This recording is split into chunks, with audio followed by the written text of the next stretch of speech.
This is a Flying Cow production.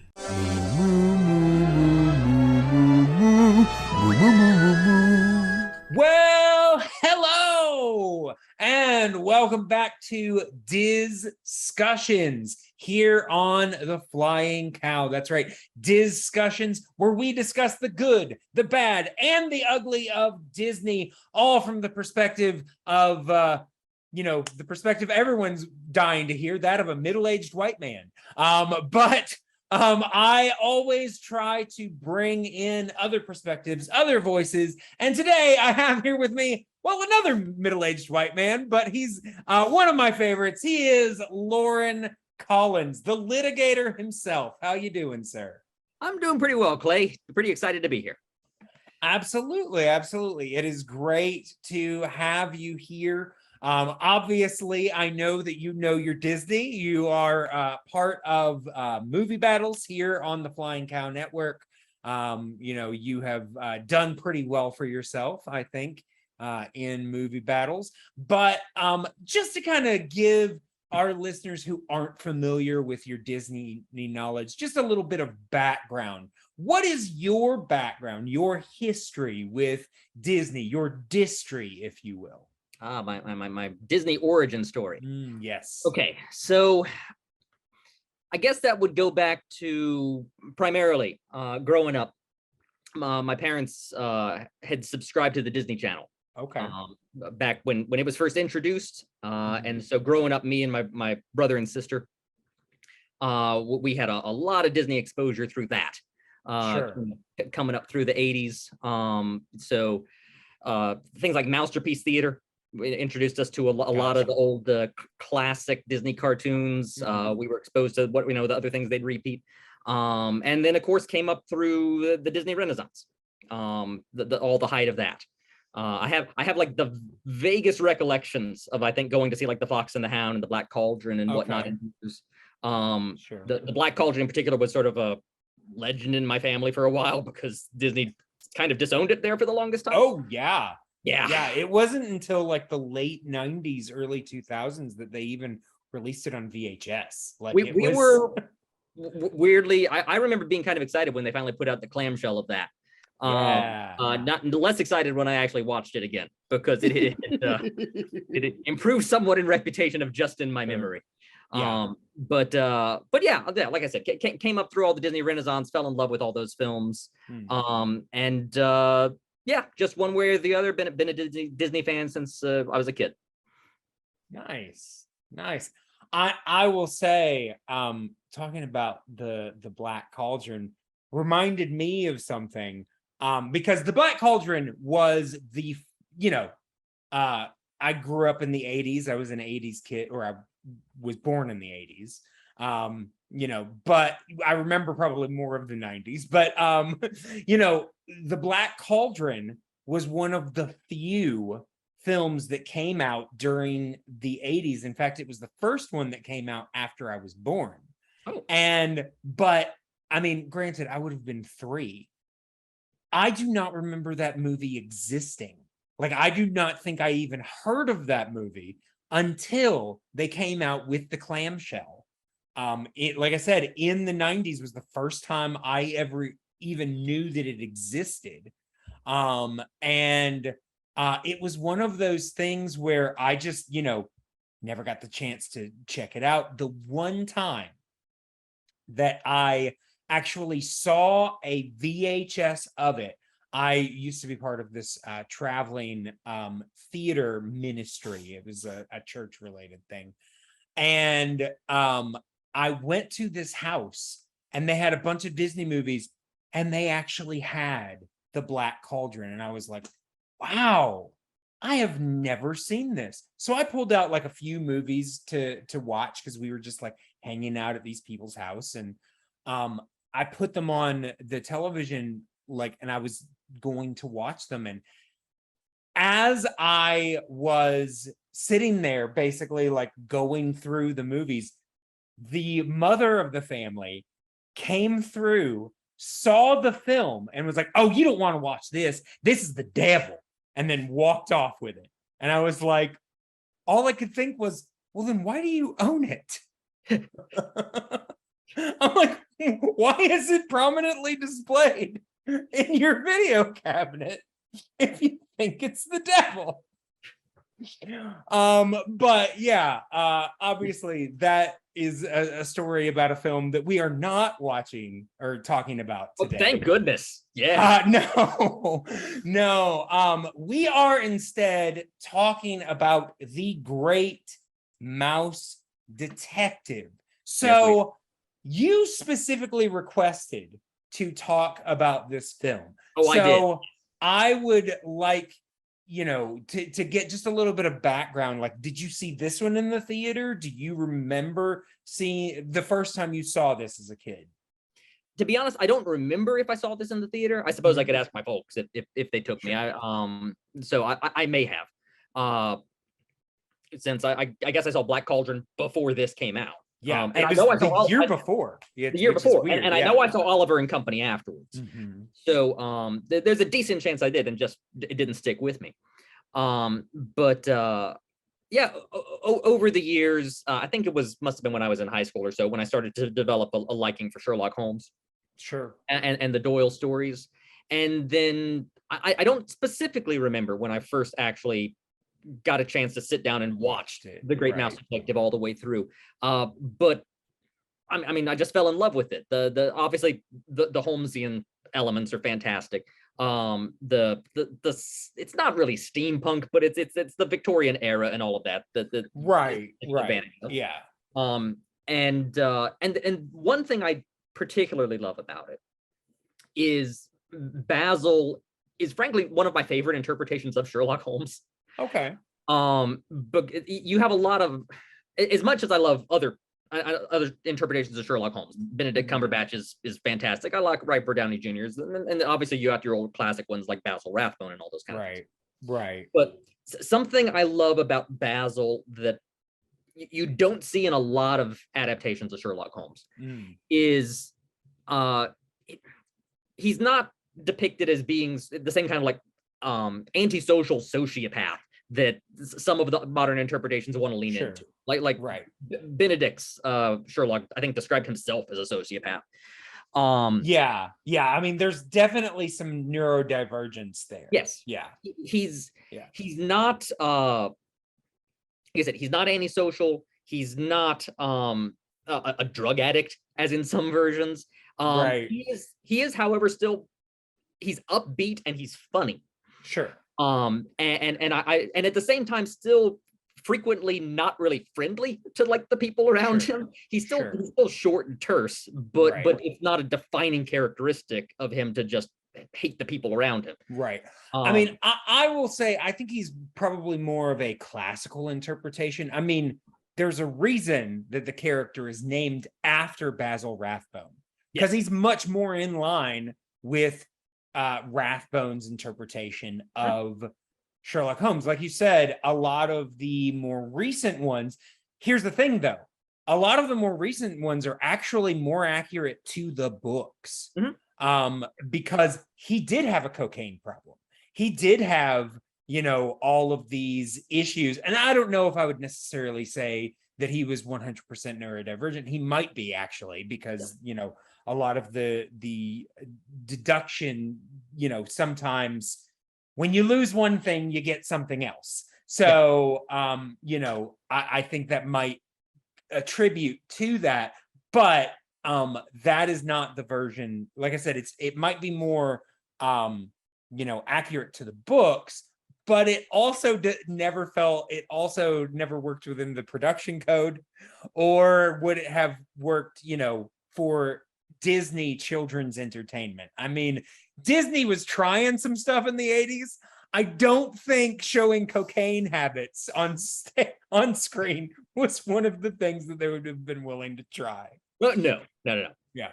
And I actually took personal inspiration from Basil some years ago. I was cast in a Sherlock Holmes comedy musical that the Atlanta Radio Theater Company was doing. So I was playing Sherlock Holmes, and it's a comedy and it's a music. And when I was then original songs and everything. When I was then staring at the page and trying to figure out what should my interpretation of Sherlock Holmes be for this, because he is intentionally a comic character in this. The version of Sherlock is written in the musical is that everyone else around him thinks he's a genius, but he's repeatedly an idiot. All of his deductions are wrong. But everyone thinks they're brilliant. Nice. And I ended up taking inspiration from Basil for that. Okay. Because that I needed an upbeat version of Sherlock to look to. Right. Well, his, you know, because Sherlock Holmes has to be depicted as a flawed character. Otherwise, you know, he would be too perfect with, you know, the things that he's able to do. He has to have flaws somewhere. And so for him, they're social.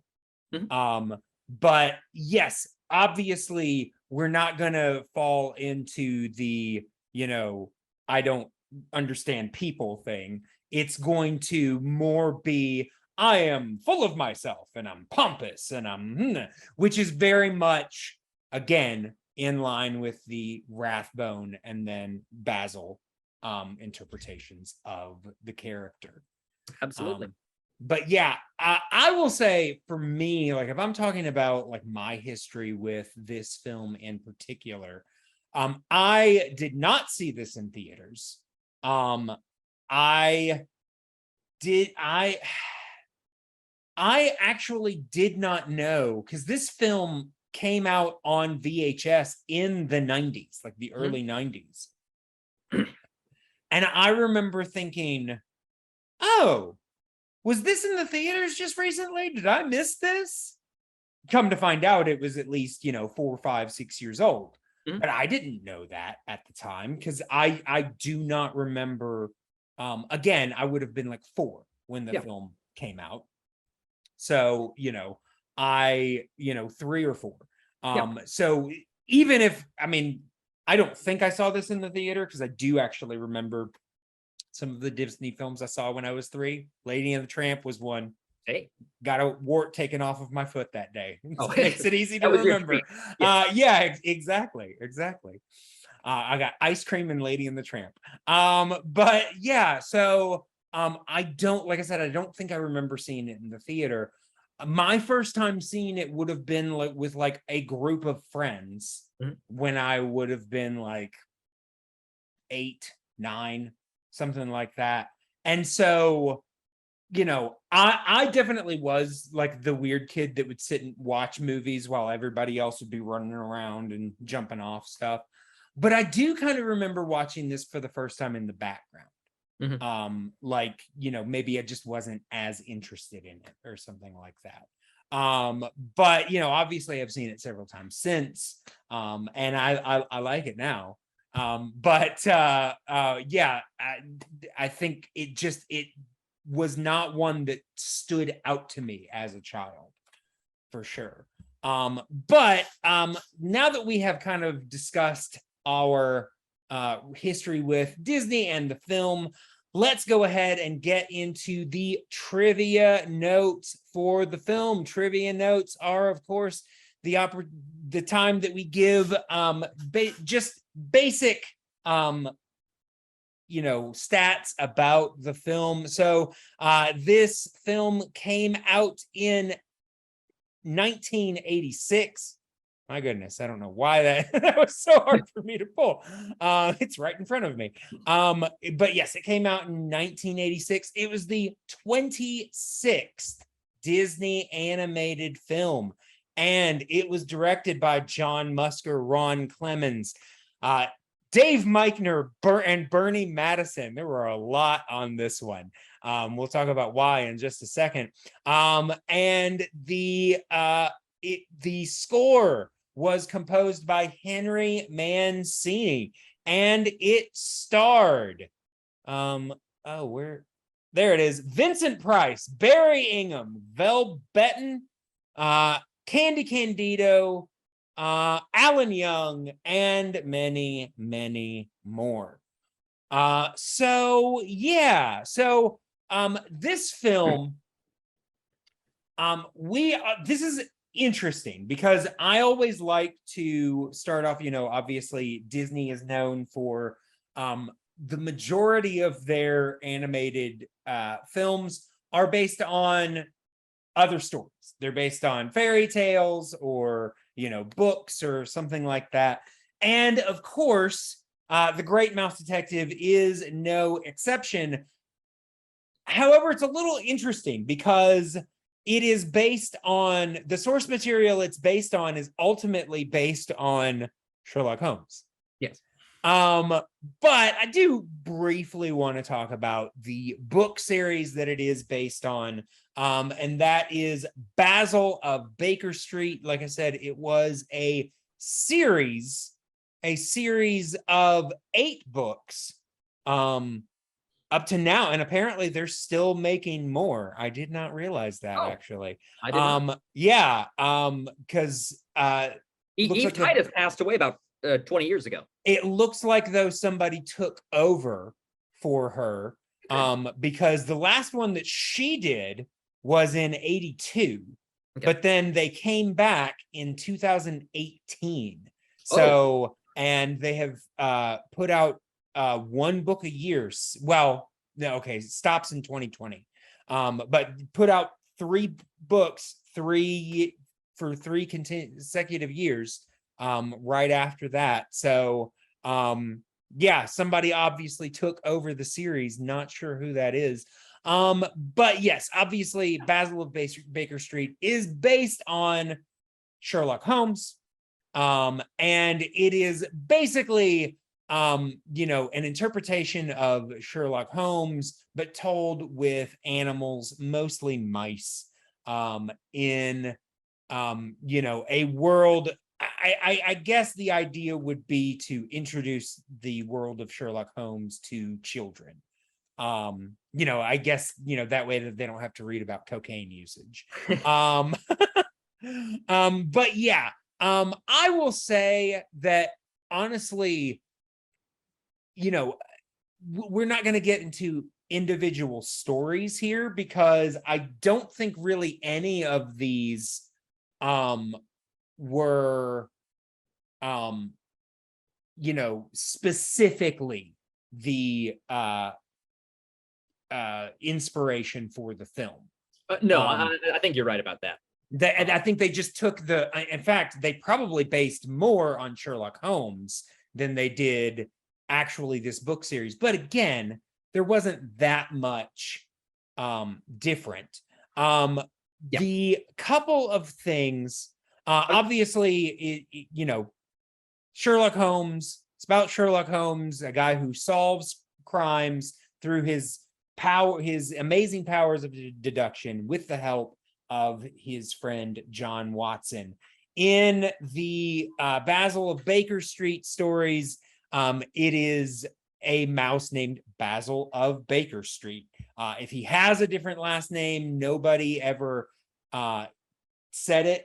At least it's not listed here. I will say, like I said, he was named Basil because basically after the actor Basil Rathbone, who basically popularized the film version of Sherlock Holmes. He was the actor of Sherlock Holmes for the majority of those earliest films. I will say, by the way, I do have a headcanon for what Basil's first name is. Because you think Basil's his last name? Yeah, I was persuaded some years ago by a Great Mouse Detective fan site that I stumbled across, which I forget why the author of the site made the contention that Basil was his last name. I think it's because he's frequently referred to as like Mr. Basil. Oh, okay. Well, I mean, I think that's just because nobody else knows what else to call him. But and presumably he does have a second name. David Q. Dawson has 2 names, for instance. Right, exactly. And the author of this page had decided that had looked back at from Doyle's early notes when he was writing the first Sherlock Holmes stories.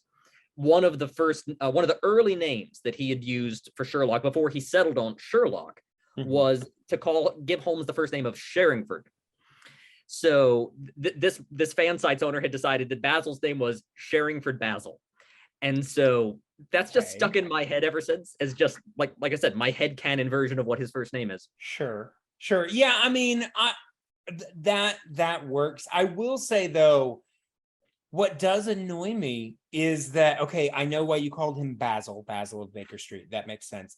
I will say also, apparently, one alias that was listed for Sherlock Holmes at one point was the name Basil, and that was canon from Conan Doyle. Mhm. So, I mean, it just so happens that the actor who played him most frequently in the early films was also his first name just happened to be an alias that Yeah. Sherlock Holmes would use. But yeah, the what frustrates me though is I'm like, okay, well then why did you name Dawson Dawson?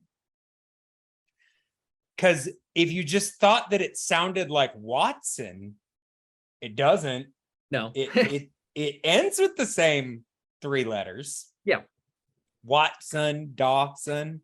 And it's not like if it was Tawson, Mhm. I'd be like, that sounds like a dumb name, but I get it. You just turned it backwards or whatever. But no, it's Dawson.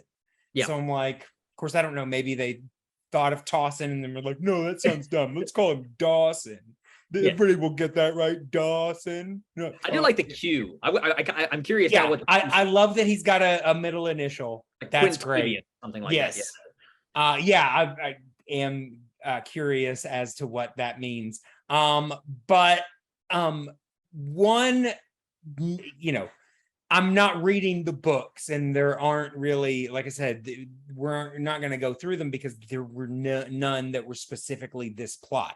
No. I mean, obviously, the main idea for the plot is, I guess, it would most likely be the final problem. The story in which, it does have Holmes Moriarty, deals with Moriarty. Yeah, exactly. And I will say, looking at Wikipedia, the first Basil of Baker Street book did involve a kidnapping.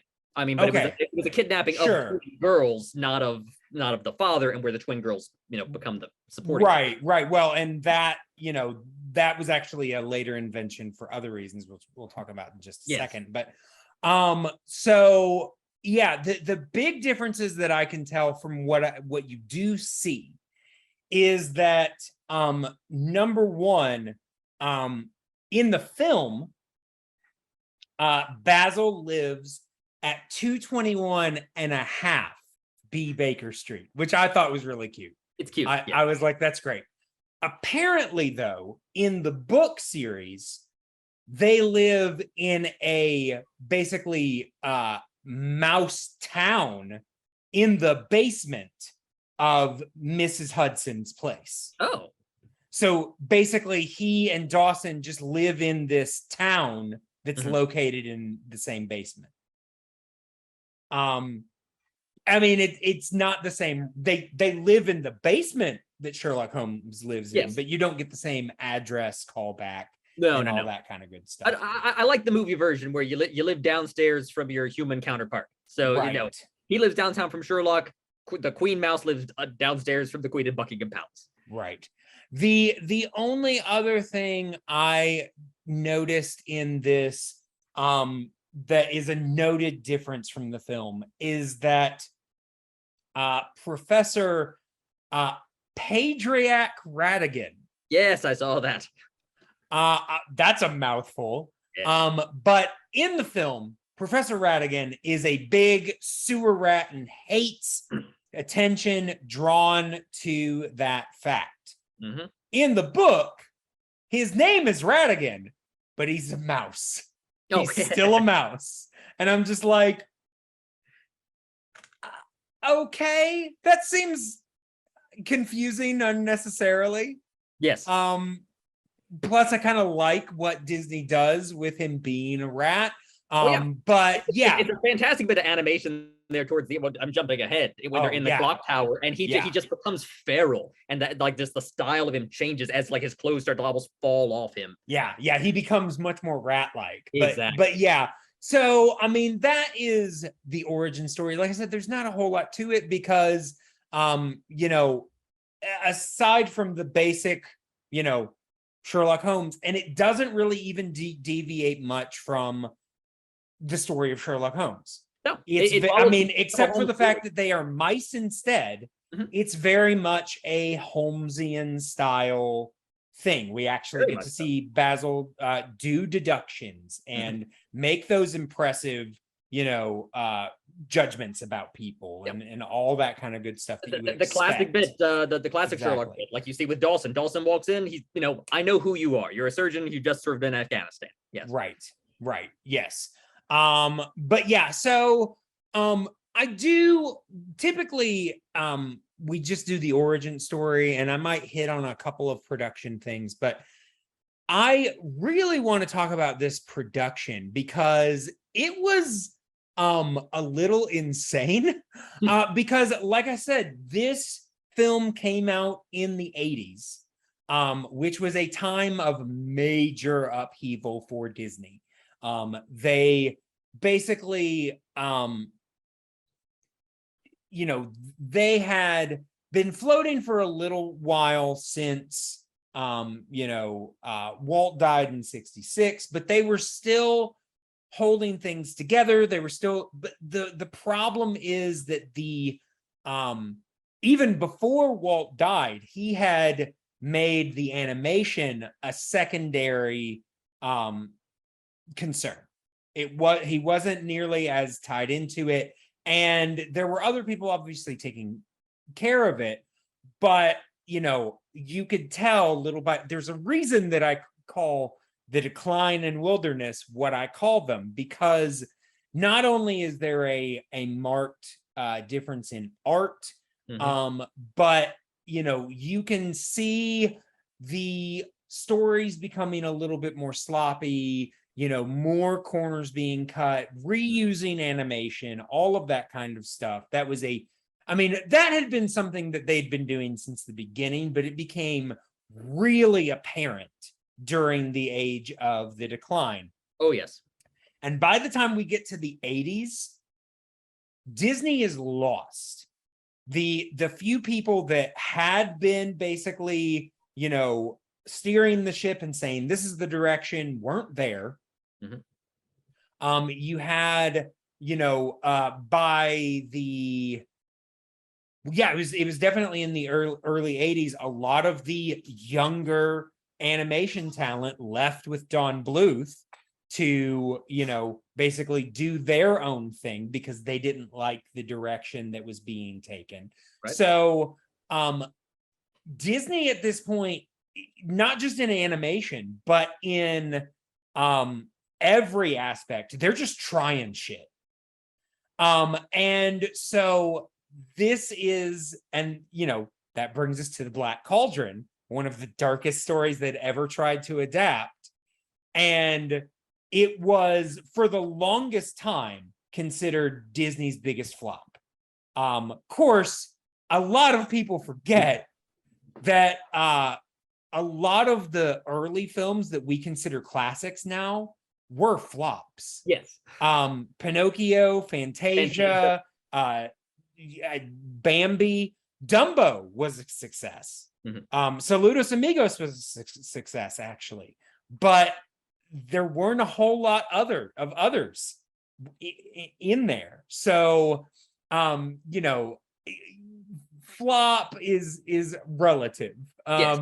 I'm not saying that anybody is proclaiming that the Black Cauldron is a masterpiece. Yeah, no it does have its defenders. Re-releases in theaters for yet. Yeah, no, it does have its defenders, but it's definitely never been considered, one of the greatest films as like a Pinocchio is today. But so that brings us to The Great Mouse Detective. And obviously they are dealing with, what was considered a huge failure at the time in The Black Cauldron. And they are also just bringing in a new board of directors and, in Mike Leisner, and then he brings in Jeffrey Katzenberg, and we're getting all these new ideas. And I will say, at least they didn't just a lot of times when new studio heads come in, they will cut all the projects that a previous head did and just start from scratch. Oh, I can't Um, imagine that sort of thing happening. right? That sounds Yeah. foreign to me. I don't know when this episode's going to drop. So, like, Yeah.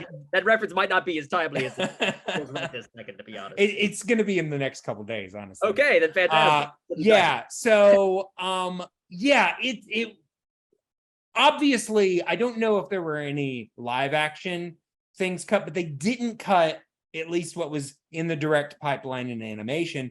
It takes a long time to make an animated film. Oh, yes. So I think that was safe just because of the time and work that had already been put into it. Oh yeah, this came out, I think, looking at this, less than a year after the Black Cauldron. So yes, they exactly. had a lot in the can. Well, and well, here's the thing though. They didn't. Oh. For some reason, after the failure of the Black Cauldron, Jeffrey Katzenberg wanted to get eyes on the next projects.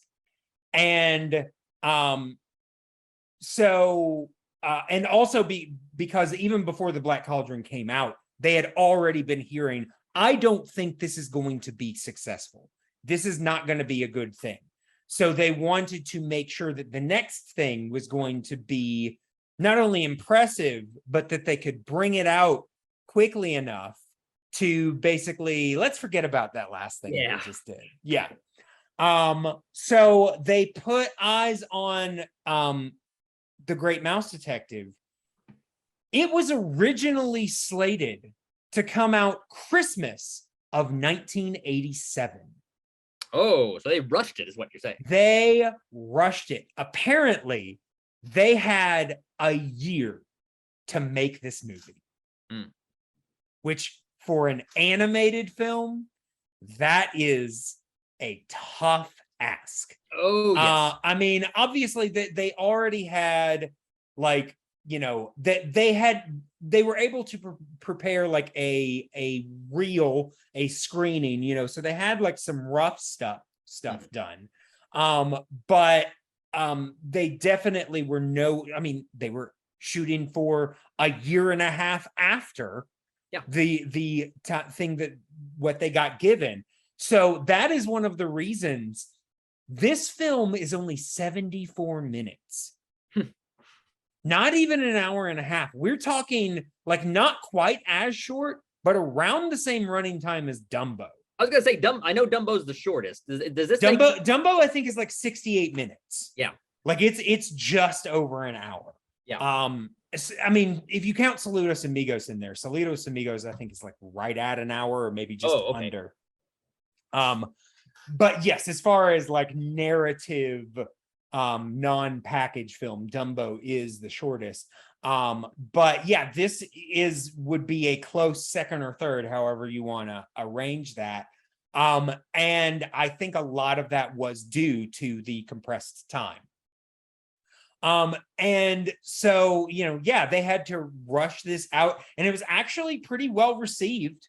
But yeah, I am surprised that they got what they got with that being the case. Because yeah, like I said, it was a rough thing to be asked to do to make this work in a year. I just cannot imagine that. But yeah, so getting now then into the film, I do want to briefly talk about the cast, and most of these are voice actors. Barry Ingham, of course, is an English actor from film and stage, but you know, mostly worked in the UK. Yes. You know, so not super well known to a lot of honestly, the biggest names that I am aware of on this. I mean, we do have Candy Candido, who voiced Fidget, who's basically a huge vocal performer and you know, voiceover artist. Then we also have Alan Young, who some of our listeners might know as the voice of Scrooge McDuck Yes. the original Scrooge McDuck, at least, for years. He was also, if you ever heard of the show Mr. Ed, Oh, of he course. was Wilbur. So yeah, hello, Wilbur. Yes, he Yes. was the human counterpart to the talking horse. Yeah. Hey, By the way, can I tell a quick side story about Alan Young? Yeah, go for about this. All right. So, I'm sure everyone listening to this, most everyone knows him as Scrooge McDuck. But a year or two ago, I stumbled backwards into the story of how he became Scrooge McDuck. Oh, yeah. So back in the early 70s or so, Disney had put out like a little record album and a book of Mickey's Christmas Carol. Or I think at that point, I'm not even sure they called it Mickey's Christmas Carol, but it was Christmas Carol. Christmas Carol and in the illustrated book they had it done up with Disney characters, I think including Scrooge. The album, however, wasn't done up in Disney voices. It was done up in, it was just recorded by some author reading the story. Oh, okay. Just some voice actor reading the story. Sure. So, I forget if it was in the development of that first book. It also flopped. It didn't sell well. Sure. So Disney ended up going back and they wanted to re-record it with the actual character voices. Sure. So in the special. Not for the special. This is still in the early 70s. Oh, this is before the special. A reissue of the book with a record album. Okay. So in developing this, and I think it was possibly in wanting to adapt the book the first time, to adapt the Dickens work into a Disney version, they turned to Alan Young, simply because he was simply versed in Dickens, as an actor. So he helped them develop this. When they then needed someone to play Scrooge McDuck in the recording of the second album, he sort of volunteered himself to step in and suddenly be the voice of Scrooge McDuck. Right. And so he recorded the album. You can find clips of the incidentally of the book online. It has like the Wicked Witch from Snow White is the one who plays Lucille Laverne. No. I mean, in the book at least. I don't know who does the voice in the album. Gotcha. But the illustrations have the evil queen from Snow White as the ghost of Christmas Future. Okay. That's fun. Yeah, that's fun. But anyhow, I was quickly gonna say, because this is something I was gonna bring up. Alan Young, his parents are Scottish. He was born in England, but then lived a little bit in Scotland and then moved to Canada. But that's apparently he had a natural Scottish brogue that he could use. Exactly. So that's how he managed to convince them to, when they wanted to re-record this album, to use him as Scrooge. When Disney then decided to actually animate Mickey's Christmas Carol in the early 80s, they brought him back to do it. Right. And then that's when he sort of came to prominence as Scrooge. Then when they did DuckTales a few years later, he resumed the role. So his origins as Scrooge go back to him not as a voice actor, but him as just a Dickens, resource for this original book adaptation. Nice. Yeah. Well, that is cool. I am a fan of the voice of Alan Young. It was, obviously I heard Scrooge, but I didn't know who voiced him. I first got acquainted with who Alan Young was because, again, I grew up very religious. And one of my favorite things that was part of that kind of milieu was a radio drama put on by Focus on the Family called I remember them. Adventures in Odyssey. I remember Adventures in Odyssey. They had like Chick-fil-A deals and stuff like that. Yes. Yes, they did. And Alan Young played the character of Jack Allen, who basically came in as a surrogate for the lead character, because the original voice of the lead character, John Avery Whitaker, was Hal Smith, who listeners might know is the voice of Owl from Winnie the Pooh and a lot of other voice roles. He passed, and so it took them a while to basically find a replacement. So they brought in Alan Young as this new character to kind of stand in for a little while, and then he just stayed. But yeah, so that's where I first got introduced to the voice of Alan Young, and it honestly was years before I realized that it was the same because his regular speaking voice really sounds nothing like Scrooge McDuck, unless you're just really used to his voice. Now I'm like, oh yeah, that sounds like the same. You recognize guy. the voice actor. So Right. yeah, I must have heard him there too. And I didn't know that was him until literally right now. Well, there you go. Yeah. Jack Alan Young. But yeah, so obviously we do have other voice acting royalty in Frank Welker. Frank Welker as the voice of everything. Yes. If you ever heard a random cat or dog in the background in any film before the 2000s, it was probably the voice of Frank Welker. Yes. Now it's D. Bradley Baker. Sure. But before that time. Would it be fair to say that Frank Welker's most well-known Disney role is Abu?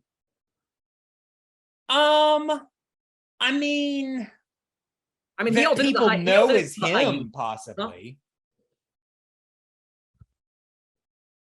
But yeah, I don't know if I would say it's like his most popular character. No, I don't know his most popular character. Yeah, I'm just trying to think. Yeah, I'd have to research all the ones that he did. Like we said, a lot of them were just background noise. Oh, of course, obviously, yeah. Because that's but of course he's most famous for Scooby-Doo. I was just trying to think who is his most famous Disney character? Sure. Yeah, I definitely probably put Abu up there.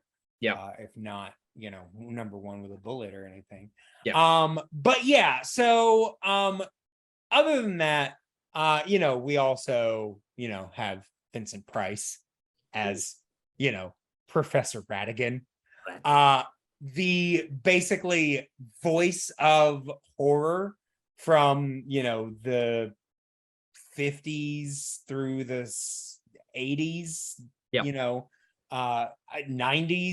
As long as the man lived. Vincent Price just has such an amazingly smooth, but at the same time, like untrustworthy voice. Yes. He knows how to play those villains, and I love him as Professor Ratigan in this film because it's just so much fun, and you can hear him basically enjoying. I was about to say the same thing. It just comes through in the performance so strong. Yeah. I was also going to say that it's as sophisticated the way Vincent Price sounds. It's amazing to learn that he's from Missouri. Yes. Oh yeah. Well, other than like St. Louis, but yeah, that's right. But honestly, a lot of the people that have those great, it's like James Earl Jones had a speech impediment as a child. Yeah.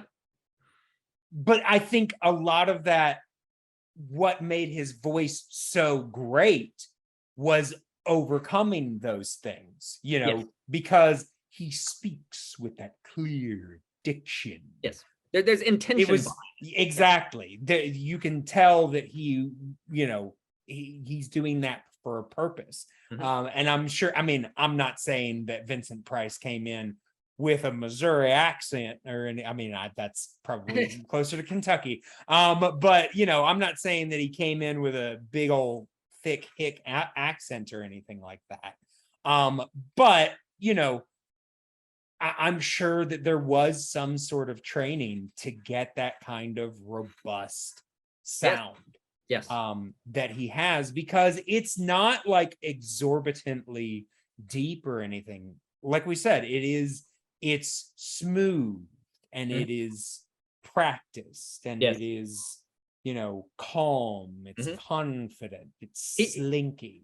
He did apparently study at Yale and in London. So that honestly, London I get. London I really get. But yeah, so I do want to go ahead and get into the film itself. And at this point, I just want to let you know, we're not necessarily trying to go like moment by moment. Yeah. We are like, if you think of something at the very end that you want to talk about, bring it up. It's fine. But I will say something that hit me right away is, now it's a little better, and obviously there are some shots in this film that are phenomenal. Mhm. The whole, I mean, you've already brought it up, but the whole Big Ben clock scene. Oh, yes. I mean, that is, a lot of people forget and think that it's other things, but that was one of the first big CG uses of CG in a Disney animated film. Yep. So, you know, that was absolutely stunning. But yeah, one of the first things that I noticed is that, and I think a lot of this comes from the fact that, like I said, they were on a timetable, a very quick timetable. And the animation in this film, I don't want to say it doesn't, I won't say that it necessarily looks cheap, but if you compare the animation in this with the Gummy Bears, which was a Saturday morning cartoon on TV. Oh, yes. The animation style is very similar. Mhm. It's and you know, like we said, you know, there are some great shots in this film, but you know, they're not doing a CG shot for every scene. This is, you know, the majority of the animation is this kind of quicker style. You know, this quicker, cheaper style that doesn't even necessarily even resemble what they were doing, you know, 10 years earlier No. in the 70s. It's even, you know, kind of a step down from that. So again, it doesn't look bad, but if you recognize kind of this lower tier of animation, you can see corners are being cut. You know, they are, yet this is still a film that was kind of the beginning of Disney finding their voice again in animation. Oh, You I know? totally agree. You can see how transitional it is between, like you said, the wilderness and the Renaissance, because Right. you look at the films that preceded it, like even while the animation may not be quite up to par with the, you know, the later Renaissance, Right. if you just try to compare it thematically, directorially, however it is, with the Black Cauldron or the Fox and the Hound or something like that, Which actually had great animation. which had both of them. great, well, Fox and the Hound did, yes. It's I will say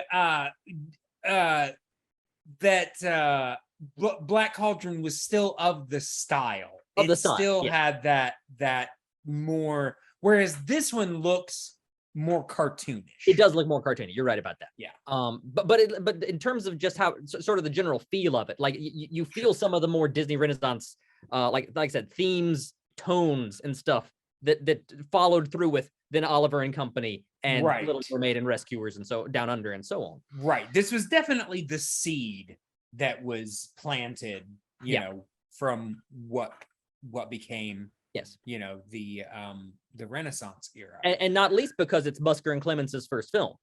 Right. And they go on to who would be huge. Yes, For Little Mermaid, you know, Aladdin, Hercules, and so on. directing team for Disney. Yeah.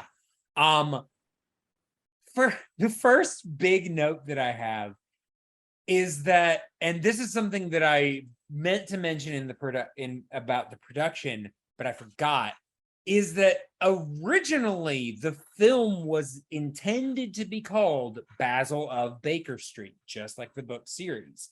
Yes. But because of the failure of the Black Cauldron, and basically Jeffrey Katzenberg didn't want to do anything that he felt wasn't, like, I guess, 4-quadrant inclusive, and he said that Basil of Baker Street sounds too English. I wonder why. But basically he said it sounds too English, change it to something else, and they ended up calling it the Great Mouse Detective, which, I mean, is definitely more generic of a title, but I will argue that it's actually still not a bad title, because the Great Detective was actually a phrase given to Sherlock Holmes, Mhm. given to describe Sherlock Holmes. So I don't think that it was a bad call, but like I said, it does sound very generic. And that title screen looks like a stand-in title screen. That Yes, looks like this is what we're going to put here until we get a nicer looking title screen. it was a And then they placeholder, never- and then they just ran out of time. Yeah. Exactly. I gotta Exactly. say, I like The Great Mouse Detective as a title. I also find it.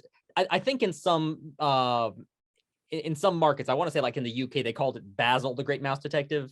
Oh yeah, I mean in other markets they changed the name. I definitely and, yeah. do prefer it immensely to The Adventures of the Great Mouse Detective, which it got called in some places. Oh which, yeah. I have actually brought something here about this. Yeah. So have you heard about the memo? I was actually just about to talk about this. You were just yeah. about to talk about, all right. Yeah. Can I steal your thunder on this? Yeah, go for it. Okay, all right. So, yeah, like as you were saying, Eisner stepped in. He wanted to rename the film The Great Mouse Detective, and apparently this did not go over super well with some of the animators at Disney.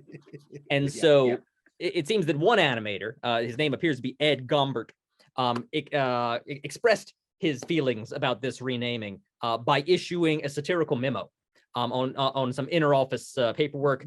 He assigned the head of the animation department's name at the top of it, and he issued this memo dated February 13th, 1986. And it reads: along with the new title for Basil of Baker Street, it has been decided to rename the entire library of animated classics. The new titles are now as follows: Seven Little Men Help a Girl, The Wooden Boy Who Became Real, Color and Music, The Wonderful Elephant Who Could Really Fly, The Little Deer Who Grew Up, The Girl with the See-Through Shoes, The Girl in the Imaginary World, The Amazing Flying Children, Two Dogs Fall in Love, The Girl Who Seemed to Die, Puppies Taken Away, The Boy Who Would Be King, A Boy, a Bear, and a Big Black Cat, Aristocats, Robin Hood with Animals, Two Mice Save a Girl, A Fox and a Hound Are Friends, and finally, The Evil Bonehead. And of course, our latest classic, destined to win the hearts of the American public, The Great Mouse Detective. Okay, I did not actually have that entire memo. I'm glad that I let you do that, because that is great. Thank you. Yeah, I mean, I don't. I mean, yes, it sounds very generic. I do think that it works with the Sherlock Holmes thing. So too. And also, I don't know how winning of a title Basil of Baker Street is either, to be honest, unless you're just really a fan of the book series. Yeah. I mean, it's kind of, I think it's Disney, in this case, learning the lesson that they should have learned with John Carter many years later. Like, yeah. You need to put something in the title to give people like a reason to show up. Yes. Yes. Otherwise, John Carter just sounds like it could be like a political thriller or something like that. Yes. Yeah. They took out of Mars the one thing in the title that would have given you an idea of what this was. But yeah, so yeah, like I said, I don't hate the title, but I do get kind of the point. But yeah, so the first big note that I have, and I don't know that I noticed this as a child. I don't even know that this really stood out to me when I first watched it as an adult. But on this rewatch, it really stood out to me that the relationship of the mouse world to the human world is not consistent. Oh. Because there are times that basically the mouse world just exists as its own known entity, alongside the human world. Like the very first thing we see of this is that Flaversham has a facade. He has a storefront at the front of a building that could, yes, people would have to look down to see it, but humans could see. Yes. And then in the very next scene, they have, so, you know, Flaversham has this storefront dedicated just to him. But then in the very next scene that we see of mouse and human right alongside each other, Dawson is riding not in a small mouse-sized cart underneath the carriage, but is sitting on the foot. I don't know the word for that, but basically the footstep of the carriage. In fact, he almost gets stepped on by Watson, by his human counterpart.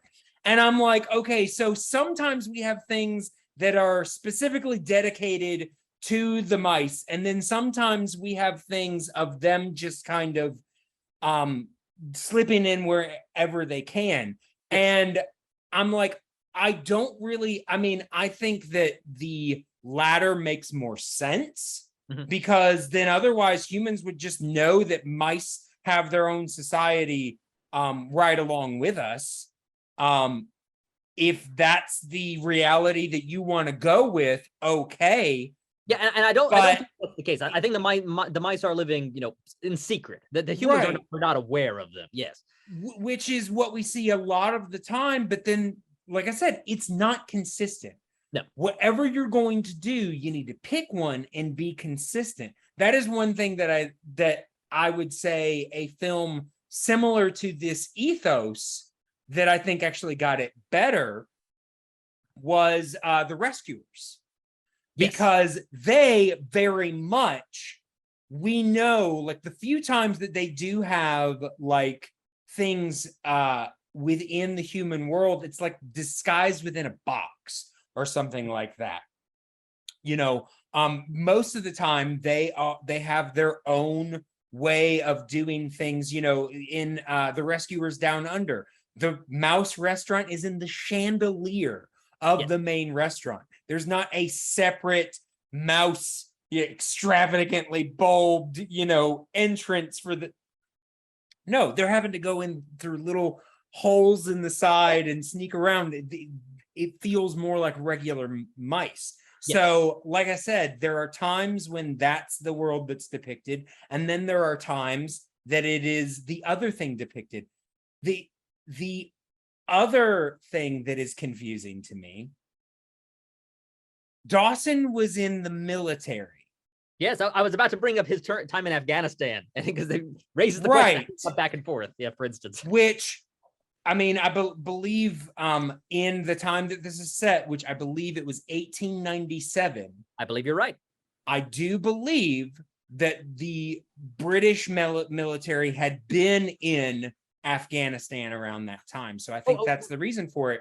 No, it's also the reason Dr. Watson in the Sherlock Holmes stories had served in Afghanistan. Right. Yeah. Why are the mice in Afghanistan?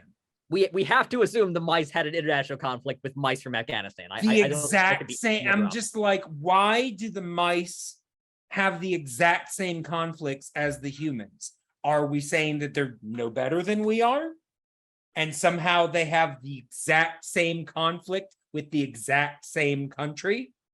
The fact that they have a military to me is mind, because I feel, you know, little individual mouse scurrying throughout the city and like having their own like day jobs inside I think that could be easily hidden. Yes. Mice having wars, I think would stick out to a few people. I want to hear more about these mice wars, to be honest, these international conflicts between them. Yes. Also, for instance, if the mice have mirroring conflicts to human conflicts, we also have, for example, international conflicts that have been driven by religion. So if that's the case, if that's mirrored in mice, do the mice then have a messiah? Mice Jesus? Yes. Yeah. Well, I mean, they have a mouse queen. Yes, who is who named incidentally is celebrating her Diamond Jubilee, which makes her an insanely long-lived mouse. Yeah, So, 60 years. yes. And I believe she is Queen Moustoria. Yes, that sounds right. I think so. Obviously for Victoria. But Mhm. I'm just like, okay, I get the cute, names and all this kind of stuff. But honestly, I feel bad for the mice that their society is so closely patterned on ours. It's like, guys, you need to make a break, make your own society. Ours is not the one to follow. We've got problems. Yes. Perhaps, would you consider, at least for the entertaining the thought, that Right. Great Mouse Detective and The Rescuers take place in the same universe? I mean, I would have assumed, but Yeah. I mean, obviously these characters wouldn't interact because that's, at least 50 or so years difference. Yeah, they're separated by decades, obviously. Yeah. Yes, exactly. But yeah, no, I definitely, I will say the one thing that bothers me with that is the few times that they can't seem to decide how the mouse society functions. Yes. If it is, out and proud to the humans, or if they're scurrying around and, got their own stuff. My civilization just figured this out between the 1897 and like 1978, I guess. Yeah. Whenever, it came out. 77, yeah. 77. Okay, that sounds about right. Yeah. I'm not good at those dates, to be honest. It's okay. That's a great thing to admit to my competition. I'm not great at those dates. Might be something you want to work on. Yeah, exactly. Also, possibility, just to throw that out there, Sure. if the Rescue Rangers also take place in that same universe, because they operate on kind of the same rules, where they're like Sure. they're mice that have a little civilization alongside humans. Right. That Right. they live Well, underneath. and both societies, all three societies actually, incorporate other beings of similar size. Yes, exactly. Insects and bats or Yes. lizards or things like that as Mhm. well. But yeah, so like I said, I was like, that hit me right away. I was like, why are we not consistent with this mouse society, and why are they so closely resembling humans? It's like I'm worried for them. But yeah, so getting into that, the next issue that I really had was that we are introduced to Dawson basically doing the same thing as Watson. He's literally riding in the coach that Watson is taking to Holmes. So right away, we're drawing the parallels, doing the same thing, reading a newspaper, all of this stuff. But you would assume, based on the way they interact when we see them later, because we do see actual Holmes and Watson interact in that. In fact, the audio of Sherlock Holmes was recordings of Basil Rathbone from an audio radio thing that he did as Sherlock Holmes, because Basil Rathbone actually died several years before this came out. But they did, sneak him in. He did actually get to play Sherlock Holmes one more time, so I thought that was cool. Yeah. Funny to think that Basil Rathbone is in 2 different Disney films, but yes. Oh yeah, no, that's true.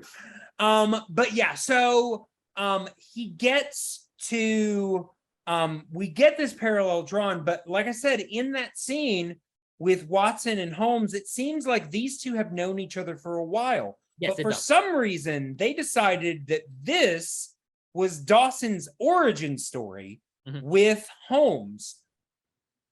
The problem I find with that is that we are introducing Dawson into this world, and we're also introducing Olivia Flaversham into this world. So we basically have 2 audience surrogates at the same time. And it's completely unnecessary.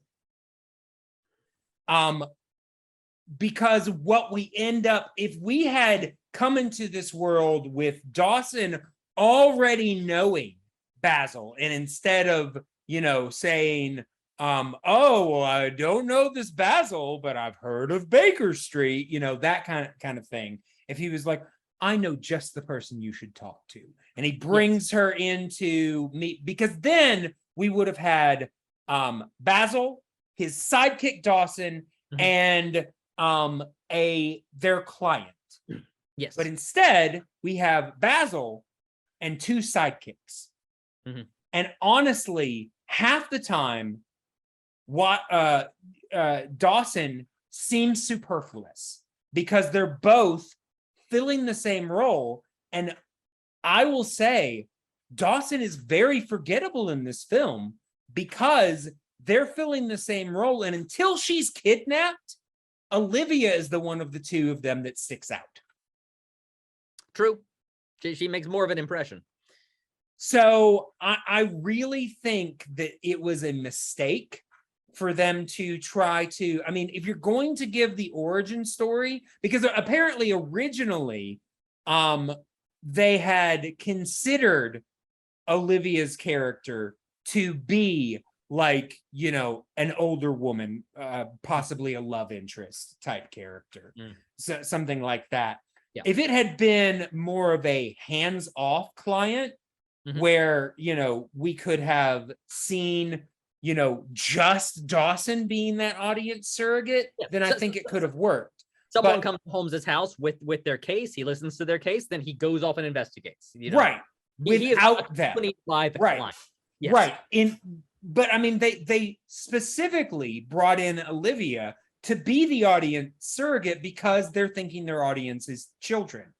Yeah. Problem is, Watson has always been kind of the audience surrogate with Holmes.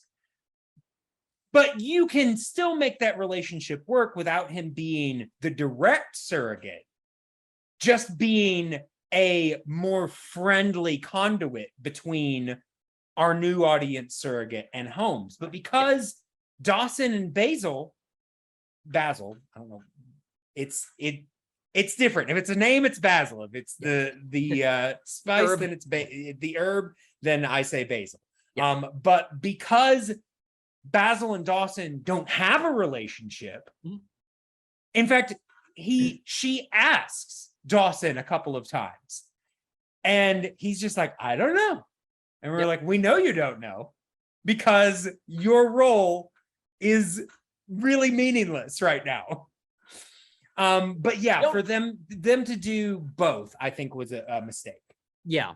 Now that you pointed out, they don't really get an awful lot of mileage out of Dawson being new. There's not an awful lot that happens in the movie that depends on Dawson being new to Basil. Well, and honestly, the to get out of that are the scene in the toy shop where Basil kind of snaps at him and then like forgives him. Like that feels like something early when he's only getting to know his friend.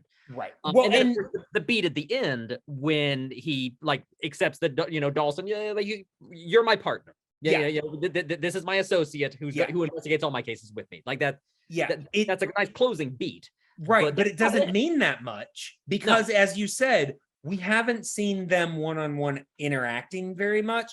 And the one time that we did was after Olivia got kidnapped, and by the time that happened, that was very quick to Basil shutting down. So Dawson was fulfilling a completely different role at that point. So we don't get a whole lot of them together. We don't get a lot of that team dynamic. Yeah. Because they're not a team yet. And the team building time you gave, honestly, I see more of Basil and Olivia as the duo in this film than Basil and Dawkins or Dawson. And the time you do get the two of them together, there's not a ton of it, but the time they do spend as just a duo is fun when they suddenly have to go undercover. Which honestly, that I think is probably their best scene as a duo. And I loved that scene because people that don't know the Holmes books and maybe just have like a general idea of Sherlock Holmes don't know that actually that was a huge part of Sherlock Holmes. Sherlock Holmes loved to go into disguise. In fact, we are introduced to Basil in, unfortunately, a very problematic disguise. I made the note, really bad East Asian stereotype. Great way to introduce your protagonist. Hasn't aged fantastically. No. It is somewhat period appropriate, I suppose, but still, it is not great. Really, really bad. Yeah. And like I said, that is how we are introduced to our protagonist, which, you know, kids watching this in the 80s probably didn't think a thing about it. Oh, no. Unless they were from Little China at that point. Like, I mean, unless maybe they were from that demographic, maybe then they were just a little bit like, is that how they see us? Yeah. But yeah, now especially, it sticks out like a sore thumb. It does. At least it's like brief. At least there's no accent attached to it. Oh, that would have been... That would be cringy. Oh, that would have been real bad, bad. But yeah, I also made a note that, you know, before Basil comes in, we see these like Rube Goldberg machines. Rube Goldberg machines are all over this film. Oh, yes. But we see a couple little Rube Goldberg machines in his flat. The problem is they don't make sense. Like normally when you see a Rube Goldberg machine in a the room of a character that we want to be seen as smart, they are doing a particular function that like is helpful. Like the beginning of Back to the Future, we see all of these little Rube Goldberg machines that are meant to make Doc Brown breakfast, meant to feed the dog, all of these practical things. Yes. What do the Rube Goldberg machines in Basil's flat do? Well, one of them smokes his pipe for some undiscernible reason. Like I was thinking, oh, does the pipe smoke then like trigger something? And no, it just smokes his pipe. Oh, I'll make a guess on that. In fact, okay, it's multiple pipes, right? No, it's just one pipe. Just one pipe. All right, just one pipe. All right, this guess will still apply to one pipe. Okay, he wants to see what the ash looks like. I could see that, but I would have appreciated that being paid off because it does just look like he's got a machine that smokes his pipe for him. Yeah, yeah. And I'm like, I don't think that actually works that way. Yeah, I don't think you get the same out of it. Also, I assume you were going to say this next, but the machine with the boots that's making footprints, but it's only making footprints over and over. Right. Yes. That one actually, with him being a detective, makes a little bit more sense. I don't see the full use for it. Yeah. But detectives, footprints, that actually tracks a little bit. Yeah. Again, I don't see the like what it. I'm not sure the value to the repetition of multiple pages is right, especially for it to be set to work while he's not there. Yes. Like, yeah, those are things that just didn't really make sense to me. But we do get introduced to the fact that he is already after Professor Ratigan. And I will say that pretty much, unless they are following the books or following the spirit of the books, a lot of retellings of Holmes always make Moriarty or the Moriarty adjacent character much bigger than he ever was in the books. Yes. He is in, I think he might be mentioned in a couple of preceding books, but I think he's actually only in the one, isn't he? I think the you're final right. problem. I think you're right. Right. I'm pretty sure he is at least referenced in a second one. Okay. But yeah, I'm pretty sure that they introduce the idea of him in a book that precedes the final problem. Okay, but I found a quick answer for us here. okay, He is obviously prominent in the Adventure of the Final Problem. He also plays a role in The Valley of Fear, the final Sherlock Holmes novel. Okay. And he does get mentioned in several other stories. He gets mentioned like another 5 stories or so. I'm curious if those are before or after the final problem, because I do know he was definitely referenced after. Yeah, one of these is The Last Bow, which I think it was feel like came pretty late. Okay. Oh, it's a collection of previously published stories. Yeah, I don't know what the order of all these is, but yeah. Sure. But yeah, like my point is that a lot of them make a bigger deal out, like in this. He seems to be basically a figure that Basil has been chasing for a long time, for years. And so again, I think that is different from the books, because I think Moriarty was maybe mentioned once or twice before, and then he was everything. Yeah, then he was everything. But he wasn't lingering long before that. Yeah. And I assume part of that is how he's treated in the final problem. Part of that is that he killed Sherlock Holmes. Well, it was supposed to. Well, he killed him for a few years. He got better. Sherlock Holmes got better, but yeah, but I got better. Got better. For a little while, it was a success. Yeah, I mean that honestly, it plays back, not to go too much into Holmes, but Doyle wrote that story in as good a way he could. People could not come back with a way that Sherlock Holmes survived this. He definitely, he wanted to be done. Yes, shy of actually having just corpse. He established there he could not have survived this, and then he had to come back and retcon a way to survive. Yeah. But no, you see the same thing with Moriarty as you do with Irene Adler in the books. It's true. Frankly, she's prominent in one story. She's just sort of referred to as the woman, and then so many other adaptations want to treat her as sort of this the love of his life. Yes, which she's not really. She is at least a woman he still thinks about, but it's not clear that he has that sort of relationship with her. Right. That, it's supposed to continue that way.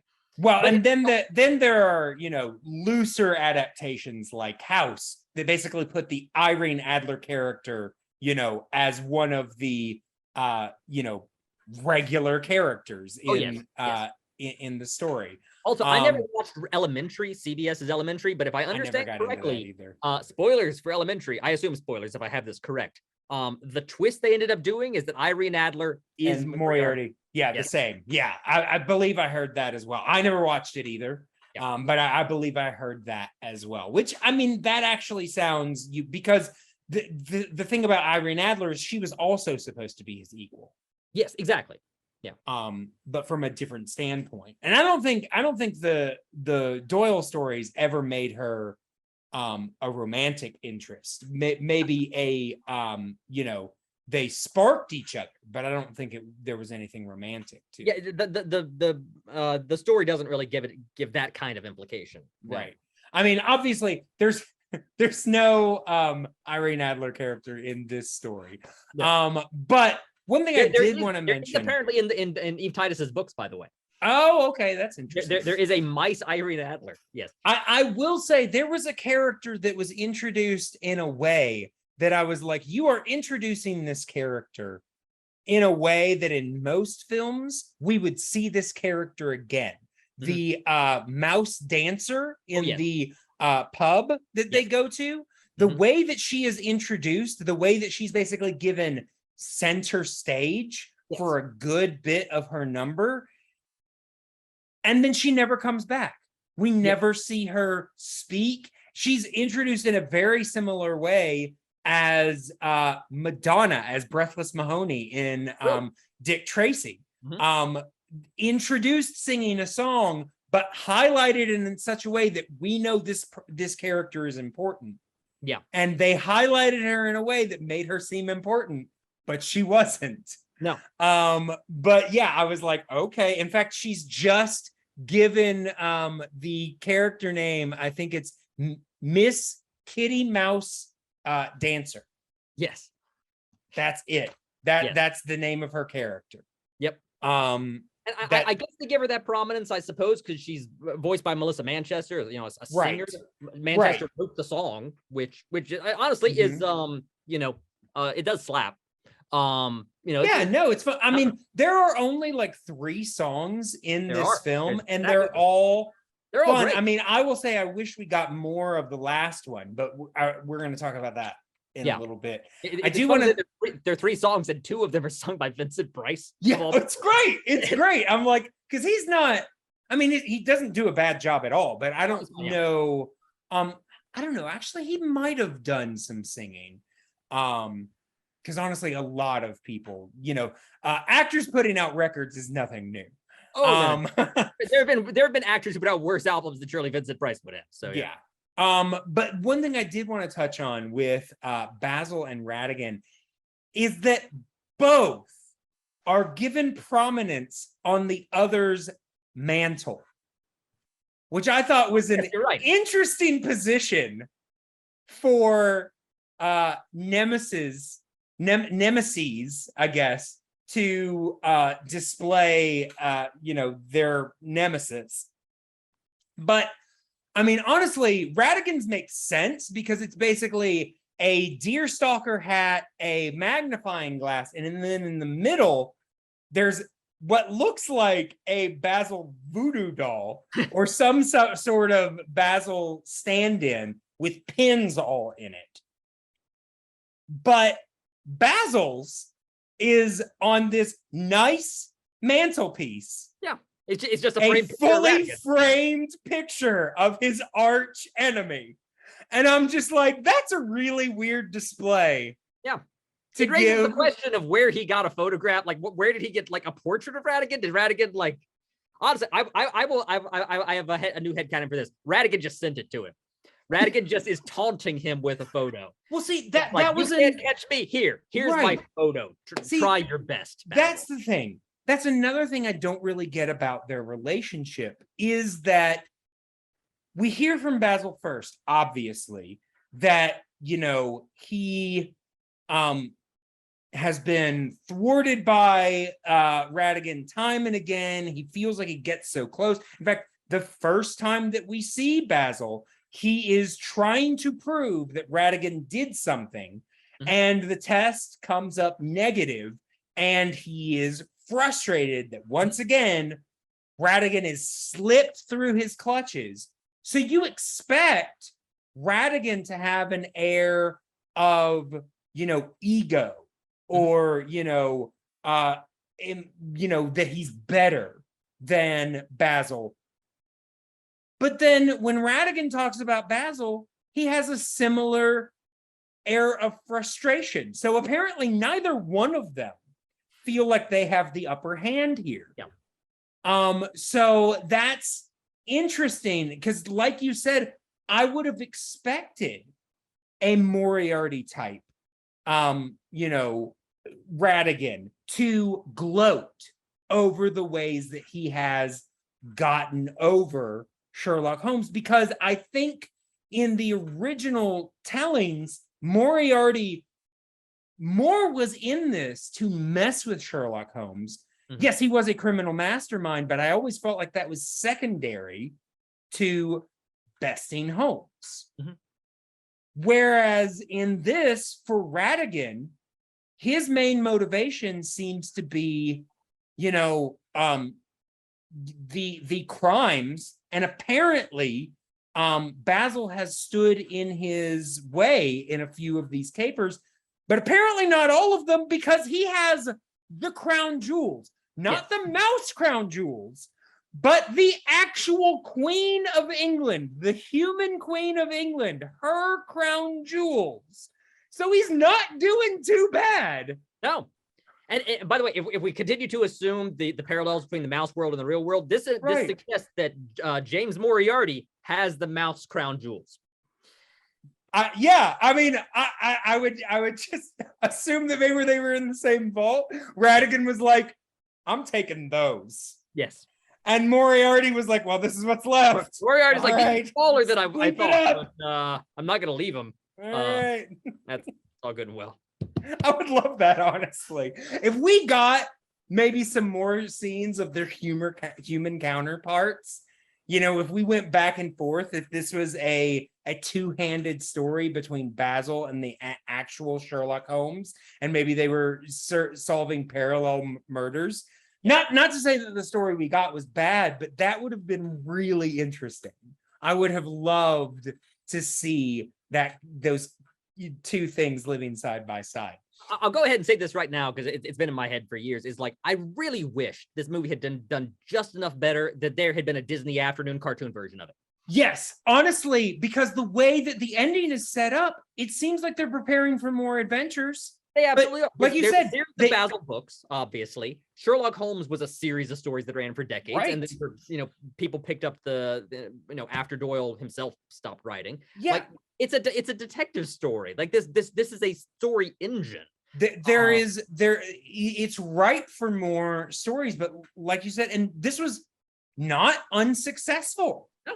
So, I mean, why there was no push? I mean, yes, you know, definitely they were pushing the more popular titles. You know, especially when they started with the sequel stuff, and you know, like you said, the Disney afternoon, you know, cartoons. You know, they did Little Mermaid, Aladdin, a lot of the Renaissance stuff. Yeah. You know, but when they were doing those like direct to DVD sequels, they weren't picking. I mean, Hunchback of Notre Dame got its own DVD sequel, and I don't think it was nearly as successful, at least not, you know, comparison wise, as you know, this. Yeah. And so I'm not really sure why. So many sequels and so many spin-offs, and here is a property they have that ready made. It's pre-exist, like the foundational material already generated a bunch of spin-offs. Like it you know, detective fiction is a genre unto itself.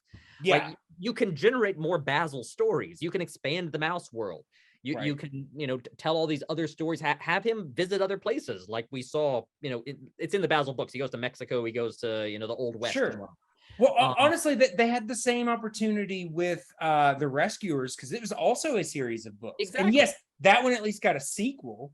Yes. But they also could have revisited that in a Saturday morning cartoon or the like. And it didn't even get neither one of them got a direct to DVD sequel. So I'm you know, as you know, hungry for IP and everything as they always have been. The fact that they neglected, you know, two, you know, films, you know, with animal characters, which people often enjoy, and you know, that are ready-made series, and they just ignored them. It makes no sense to me. Part of me wonders if like they didn't want to be tied down to Eve Titus and her interests in the IP, maybe. Sure. Sure. Incidentally, I'll say this quick. When I was thinking about this film, getting ready for this, it occurs to me that not only was this film sort of a transitional between, you know, the wilderness and the Renaissance, but it also kind of serves as a transition between when Disney more or less stopped doing full-length animated feature adaptations of modern literature. Sure. Because you saw that through the 60s. Up through the early 80s, you know, 101 Dalmatians is based on, you know, a contemporary book. Lady and the Tramp was based on a short story. Fox and the Hound was based on a book. Black Cauldron obviously is based on the Chronicles of Prydain. But you after the Great Mouse Detective was based on the works of Eve Titus. After that, though, pretty much back to classic fairy tales. It becomes fairy tales or public domain classic fiction. Right. Like The Rescuers gets a sequel at that point. I don't think I looked down the list. Nothing jumped out at me where Disney just adapted a book until unless you count The Princess and the Frog, which was an incredibly loose adaptation of a modern book. Like, to the point it's just inspired by. It has no resemblance to the book whatsoever, other than a princess turns into a frog. Like that. Sure. All the characters are entirely different. It's just the conceit is the same. Yeah. Yeah. And I don't know. Maybe that was a conscious decision Disney made at some point to not be tied down to other people's IP. Right. Even though in some cases it works great for them. Right. Winnie the Pooh, for instance, has just been a money maker for them for decades. Yeah, it's true. Oh, well, I will add one thing. I did because I did research this, factoid before I looked into it. I had to look up whether Tarzan was public domain. And the answer was Edgar Rice Burroughs. Yeah, I'm pretty sure. I believe by the time the movie was made in the 90s, the early Tarzan books at least were public domain. Sure. However, the Edgar Rice Burroughs estate still owns the trademark on the name Tarzan. So I don't think Disney had to, deal with the Burroughs estate to license the books or any of the characters. Sure. But they did have to license the name Tarzan from the Burroughs estate. Mm-hmm. Wow. And they may have worked with them further for the TV show, for all I know, because you got more Tarzan mythos in there. But yeah. Right. But yeah, just going through a couple of notes that I had. We get the fact that Olivia doesn't have a mom. Of course, she's a child in a Disney film. Oh yes. Let's see. We see the return of Bill the Lizard. We know where he ended up when he got shot out of the roof in Wonderland. Yes. He ended up in landed in Victorian 1890s. England. Yes, Victorian England. Well, I suppose Alice didn't live too much earlier. He got launched out of Wonderland into Alice. Yeah. Not too far. Let's see. I will say I think Ratigan is based on Moriarty, but in this version, he is not Moriarty. He is a completely different style of villain, because Moriarty, I do not think, number one, they styled his look off of like bodybuilders. They wanted him to be this huge hulking like presence. Reportedly, he was based on inspired by a particular guy. Right. Did you come across this? I don't remember the name. I did see it though. So yeah, it seems that originally when they were working on the film early on and designing things, this would have had to be back at least in 83, 82 or something like that. Sure. Ratigan was supposed to be thin and wiry, like Vincent Price. Honestly, yes. like Moriarty has like Moriarty. Like I said, Moriarty has always been more of a cerebral villain, but they give him a very much more physical presence. Yes. And like you said, honestly, he's more like Wilson Fisk. Yes, he is. He really is. You're right. And yeah, the decision to move his design in the direction that they ended up going with was inspired by Disney CEO Ron Miller. That's right. Yes. Who was himself a former, I think, professional football player. I think you're right. And he was like 6'6". Big guy. Anyone listening to this doesn't believe me, look up a picture of Ron Miller. The dude was massive. So it's like when I first heard this factoid, I think on the Blank Check podcast, I didn't quite believe what person could have inspired the design of Ratigan. And I look up Ron Miller, it's like, oh, that checks out. That really does. Yeah. No, that's crazy. Yeah. I mean, like I said, it does give Ratigan a different, because obviously, I mean, it's Disney, so they're going to use the story as a blueprint, but they're going to tell their own. Yes. So they definitely took their own, came up with their own ideas. Some of them, I mean, whereas I don't think he really is Moriarty anymore. Outside of the fact that he's Basil's nemesis. But he's still not a bad villain. But he definitely does not come off as cerebral as Moriarty. In the case that I feel, had this been a Moriarty scam, Moriarty would have found a way for the Queen to trust him. Yes. He wouldn't have made a really bad robot replica of her that shudders with every movement. how anyone believed that as the queen.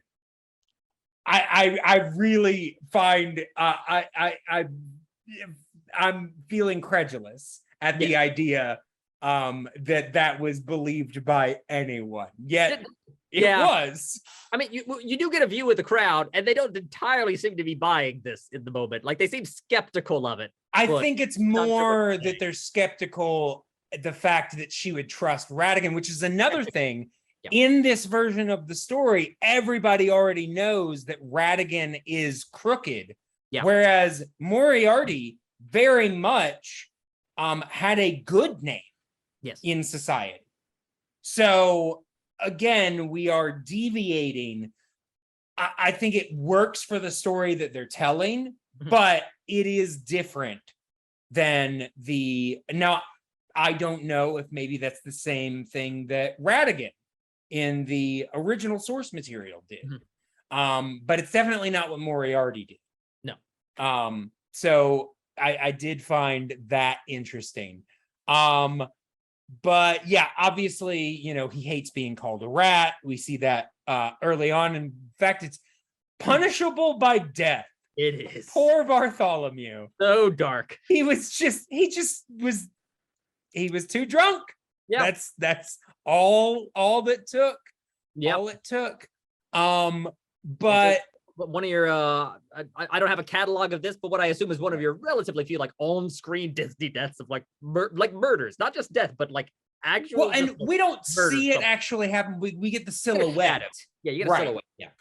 Which is, you know, something that was employed in a lot of different types of films, not just, obviously they did animation in a couple. I think we've mentioned it a few times in you know, some of these films. I think one of the ones that stands out that I'm thinking about right now is in Fantasia, when he hacks the broom to pieces. We see that in silhouette, which actually makes that scene much more intense, I think, than had we just actually see him hack a broom to bits. Yeah. But yeah, so they do it, yeah, like you said, in silhouette. But yeah, going through this, I was surprised at how quickly, because again, they don't establish a relationship between Basil and Dawson, but immediately he starts including Dawson into his plans. And I'm just like, I don't really get why you're including this kind of bumbling character that we haven't seen a whole lot out of at this point. Yeah, you know, why are we? You get the sense when they go off to the toy store with Toby, that Olivia is there because she insisted on coming and she wouldn't take no for an answer. Exactly. You don't super get a sense of why Dawson is. No. Yeah. Well, and also like I like the character of Toby, but there's a couple of problems that I have. Number one, I don't believe that Holmes would ever have a dog. Toby is a character from the Holmes stories. I mean, I don't think he's technically. He is. I'm not sure he's technically Holmes's dog. To be fair. I was about to say, okay, if he is Mrs. Hudson's dog, I believe it. Yeah. If even he is Watson's dog who tags along from time to time, but Holmes would never have a dog. I just don't see him as that type. But you know, so I actually didn't realize that Toby was part of the Holmes story, so that's me told. But the other issue I have with Toby is Toby has an issue with Dawson, and I don't know why. He growls at Dawson a couple of times, and I'm like, what's your beef with Dawson, Toby? Yep.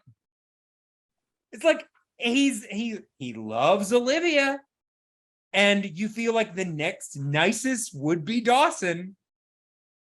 But no, he's got beef with Dawson. And I'm like, I don't get that, Toby.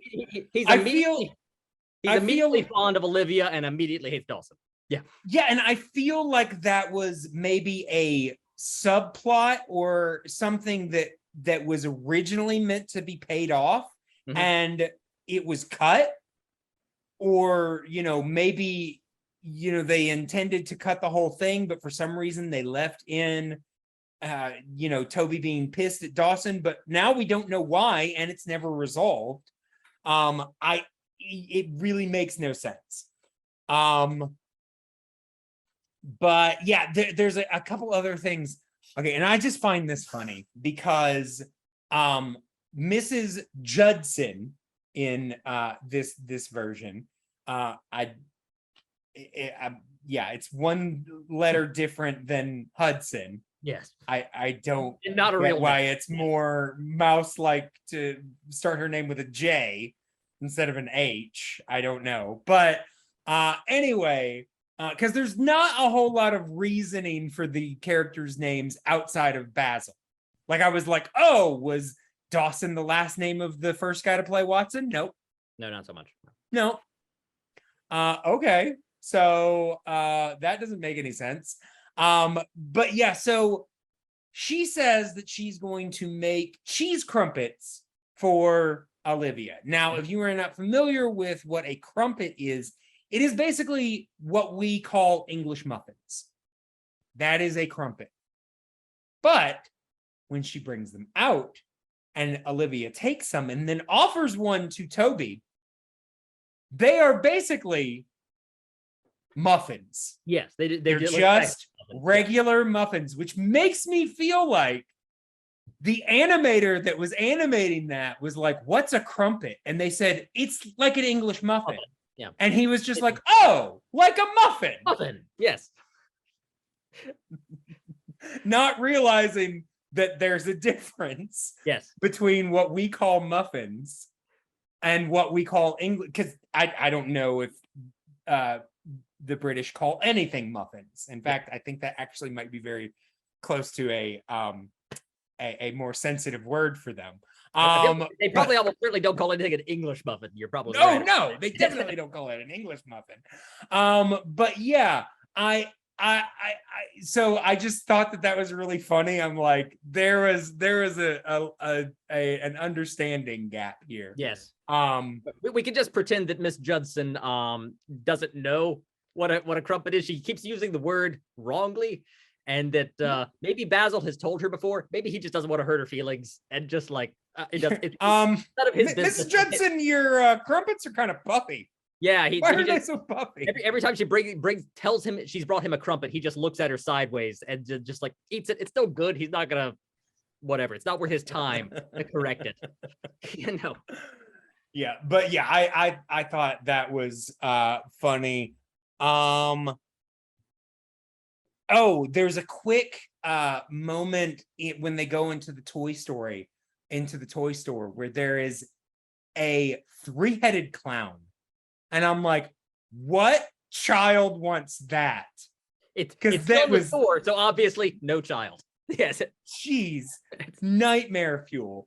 I also thought that it was funny. There is a cameo of a classic Disney character in this film. Did you see it? In the toy store. I think it's Dumbo. Yeah. Yes. Dumbo makes a cameo as a toy in the toy store. But I thought that was kind of fun. Yes. By the way, here's a chance to drop this bit. What other Disney property does Basil make a recurring cameo in? Oh, geez, now you got me stumped. I'll tell you, it's not a movie; it's a TV show. Okay. I mean, I don't know. Is it House of Mouse? Okay, he does show up in House of Mouse. Yes, but that's not what I'm looking.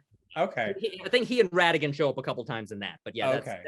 I'm looking for something more in the vein of like the Dumbo toy. It's not Basil as a character, but Basil as a representation of Basil. Not sure. It's not Toy Story. Nope. I don't know.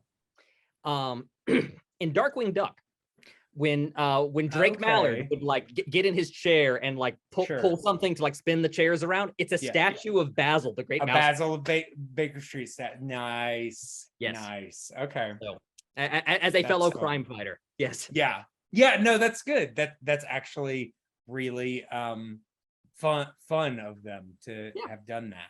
So Basil puts a nice tiny cameo in multiple Darkwing episodes, just in the background. That's great. Basically, he's the equivalent of 1966 Batman's Shakespeare head. Exactly. That's precisely it. Yes. Yeah. Very nice. Let's see.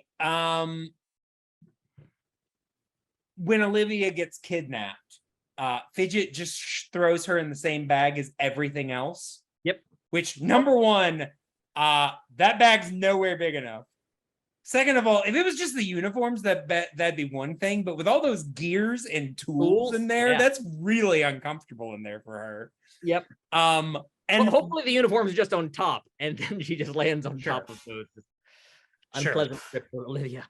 I will say, at first, when they just put her in the bottle outside of the hideout, I was just like, well, that's dumb. Why would you do? She's like out where she can be seen by anybody that walks by, but you see later it's used as a trap. It pays off. So I actually thought that was actually, like you said, it pays off. So that makes sense. Mm-hmm. We get some very Holmesian stuff, which I thought was fun. When they go to the pub, there's a juggling octopus, which is a fun idea, except that octopuses are huge. Yes. So this thing is enormous. Like, it's this big and the mice are this big. So that's odd. One of those small octopuses. Like, I'm pretty sure they have those somewhere in the world. They're really little. Yeah. Oh yeah. I mean, I guess there are some that are like. I'm not sure there are a bunch of those that live in like the vicinity of the UK. To be fair, but, right. I mean, it was definitely a more to ride back from whatever plane brought Dawson back from Afghanistan, probably something like that. There you go. International travel in the mice world. So absolutely. They got customs and everything. It's an immigrant octopus, is what I mean. I will say, because in that scene where they're in the pub, they make a big deal about the fact that they are trying to drug them. Yes. Basil figures it out, but is not able to stop Dawson. Yep. Dawson is instantly drunk, is basically the way he's acting, more drunk than drugged.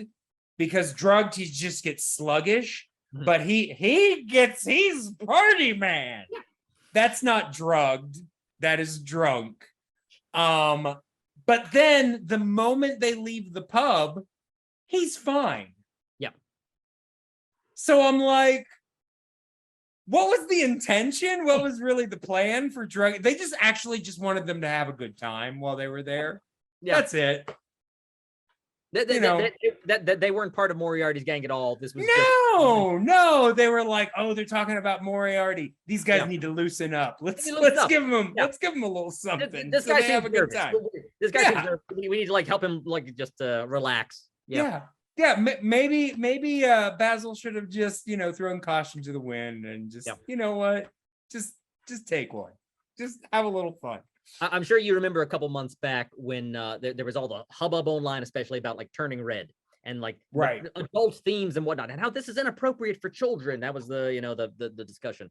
Yeah. And I recall seeing someone point out that have people forgotten what Disney movies used to be like? In The Great Mouse Detective, they specifically cited it's there's a scene in a pub where characters are smoking and drinking. One of them gets drunk. There's a showgirl show going on in the back of this number.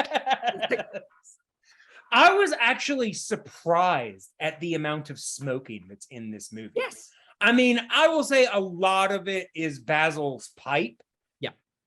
Pipes have always been viewed differently than cigarettes because pipes predominantly are smoked by old men and teenagers trying to look cool. Yeah.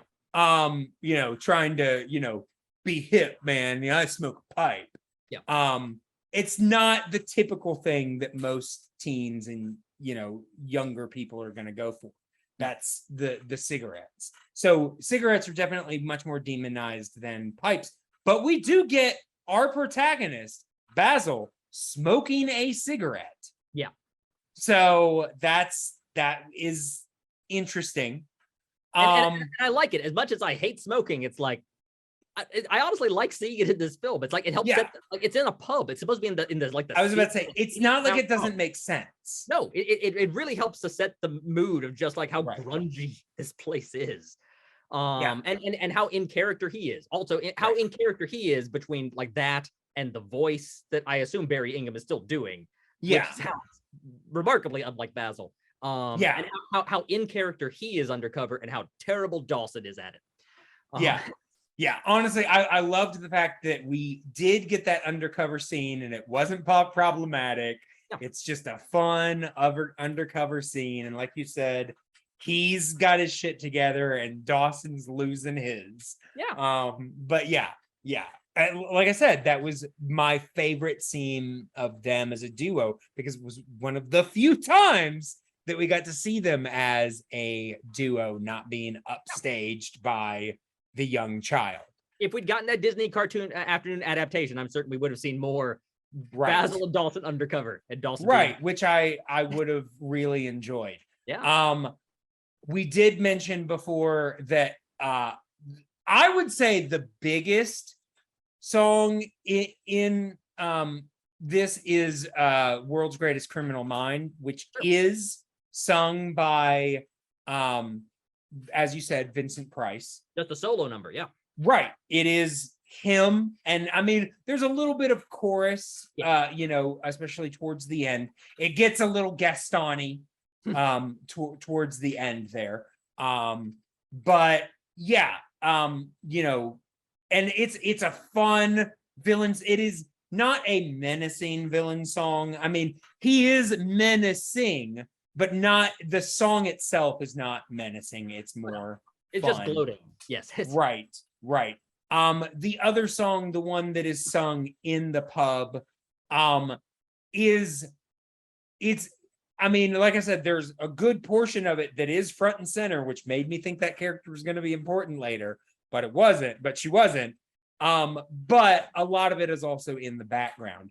But the fact that we didn't get more of Goodbye So Soon, sung by Vincent Price, I feel, because basically the big he monologues and does the I'm going to reference Batman 66 because that's what I've seen most recently that reminds me of it, but sets up this huge death trap for Basil and then leaves, to give him an opportunity to get out of it.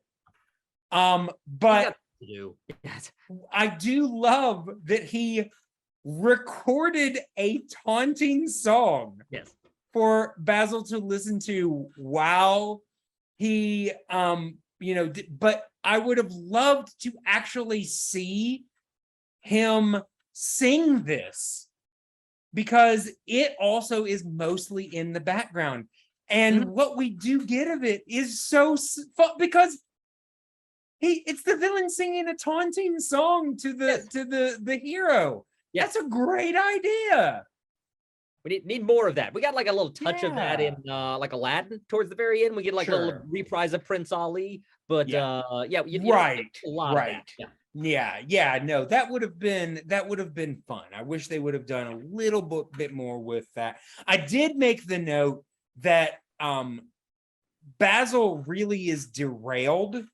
Oh yeah. Not because he, was bested by Ratigan. I mean, that's what he says, but he's derailed because he starts to sink into self-pity. And I was like, that's actually very Holmes. Yeah. That's very Holmes. So I liked that they kind of gave that touch because Holmes is very self-important. Yeah. And if he feels like he, is not good at the one thing that he feels he's good at, that he utterly feels defeated. Yeah. So it's very Holmesian too, that like the thing that snaps him out of that funk is not you need to save the queen, right, or you need to save Olivia, or like you need to save us, even right. But that like, wait, I've solved this problem. Right. Yeah. I know how to beat this machine. Yes. Yeah. Yeah. It's you know, Basil being it's very Holmesian. Yep. But yeah, I want to correct myself earlier. I had my wires swapped earlier when I was talking Mm. about the songs. When you said Greatest Chrono Mind, I was thinking of Goodbye So Soon. When I said it was a solo, obviously sure. that's I was about to say, yeah. yeah. It's like Yeah. it's what causes Bartholomew to die. So Yes. Ratigan, the world's greatest rat. Yeah. Yeah, but the one thing I will say though about that whole Rube Goldberg device, even if it had worked exactly the way Ratigan wanted it to, Yep. all he would have gotten was a photo of an anvil. Yep.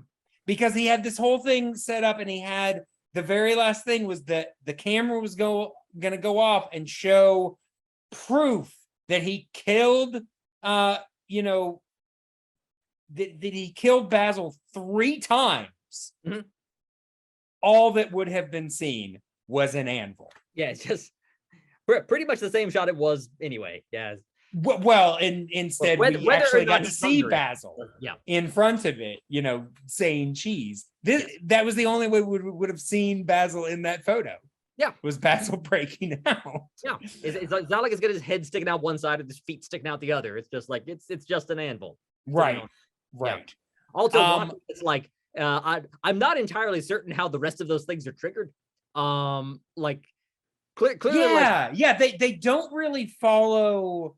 No, like, they show us how the mousetrap is set off. Yes, the mousetrap, but they don't show how that's tied to anything else. And I think it's something pulls the trigger on the gun. I forget what that is. I think it is the string from the mousetrap pulls the trigger on the something gun. like that, because it's the bullet from the gun that then catches on the mousetrap and whatnot. But like the bow and arrow, I have no idea what is supposed to trigger that thing to go off. But not a lot. It was basically just, we're gonna kill you, and then we're gonna kill you again and again and again. Yes. Okay. Fun. But then we, after they get out of that, we do get once he unveils Ratigan's plot against the queen and all of this stuff. We didn't mention the fact that Olivia's dad was kidnapped so that he could build this janky ass robot. Yes. Apparently, like all of 24 hours in advance. By the way, like Ratigan did not develop this plan sufficiently far out. That's why it's so big, I would imagine. Yeah, which is another way that I'm like, that's really not very Moriarty-like. No, it's like I feel like you should have known the Diamond Jubilee was coming. Right. Yeah. Prepare for this for a while. So and yet he's still like stealing the gears and tools literally the night before. Well, I think some of that was to repair what Flaversham had messed up. Sure. Because remember, he basically had it built and then Flaversham broke it.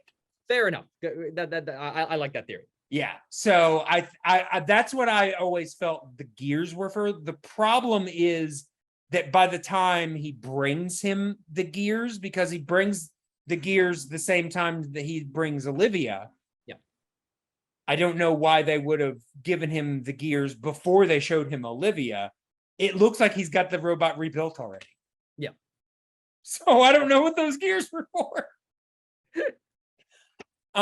But we do get kind of once Ratigan runs away, we get the chase of the basically the cycle powered dirigible, which I love that vehicle. I love the look of that. The big Ratigan. Ratigan's all about branding. I will say that he's got basically a big throne room that is built inside a giant wine barrel or keg, whatever it is. It's a wooden keg alcohol, thing. And he's built his big palace in it, but on the barrel is a big emblazoned R. And I was like, I wonder if that was on there or if they painted that on there. Like if they just happened to find a barrel that had a big R, or if they painted a big R on there because it was for Radigan. I mean, it could be either or. I think either one would be interesting, but I was like, huh, I wonder which one that was. Yes. Because, you know, it looked very it looked like it could have been printed on there. But yeah, he's all about branding. He's got the Radigan thing on the dirigible. And of course, Basil and Dawson have their own kind of makeshift hot air balloon. And I love the way they do this, because basically it is just a bunch of balloons together, and they untie one and let it release to give them the propulsion. Yes. And I love the way that is realized, because it actually zooms all over the place, like a deflating balloon, not just going forward in a steady motion. It is going all over. And I was like, that was very smart and actually very entertaining for them to do that in that way. And it just so happened to be the same way that, you know, Radigan was piloting, I guess, in an attempt to avoid them, but didn't realize that they were both kind of zigzagging, you know, one voluntarily and one involuntarily. But yeah, I thought that was cleverly done. And then of course they crash into Big Ben, and we get the breathtaking Big Ben sequence. It's really phenomenal. Apparently they actually patterned it off of the real inner workings of Big Ben. The animators actually got access to Big Ben and got to go inside and, you know, take notes and, you know, patterned it. I don't know if it's exact, but very similar to the actual inner workings of Big Ben. And I thought that was a really, really awesome touch. Yes. It's a great look. Yes. Well, one of the great big clock tower scenes in cinema.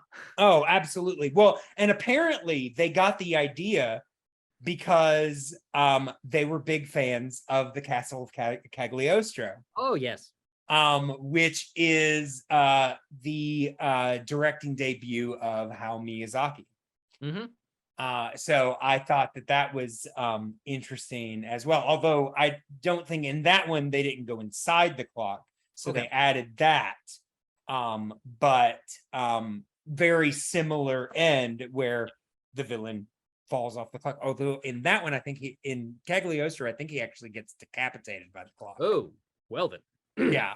It's messy. I know that. Yeah.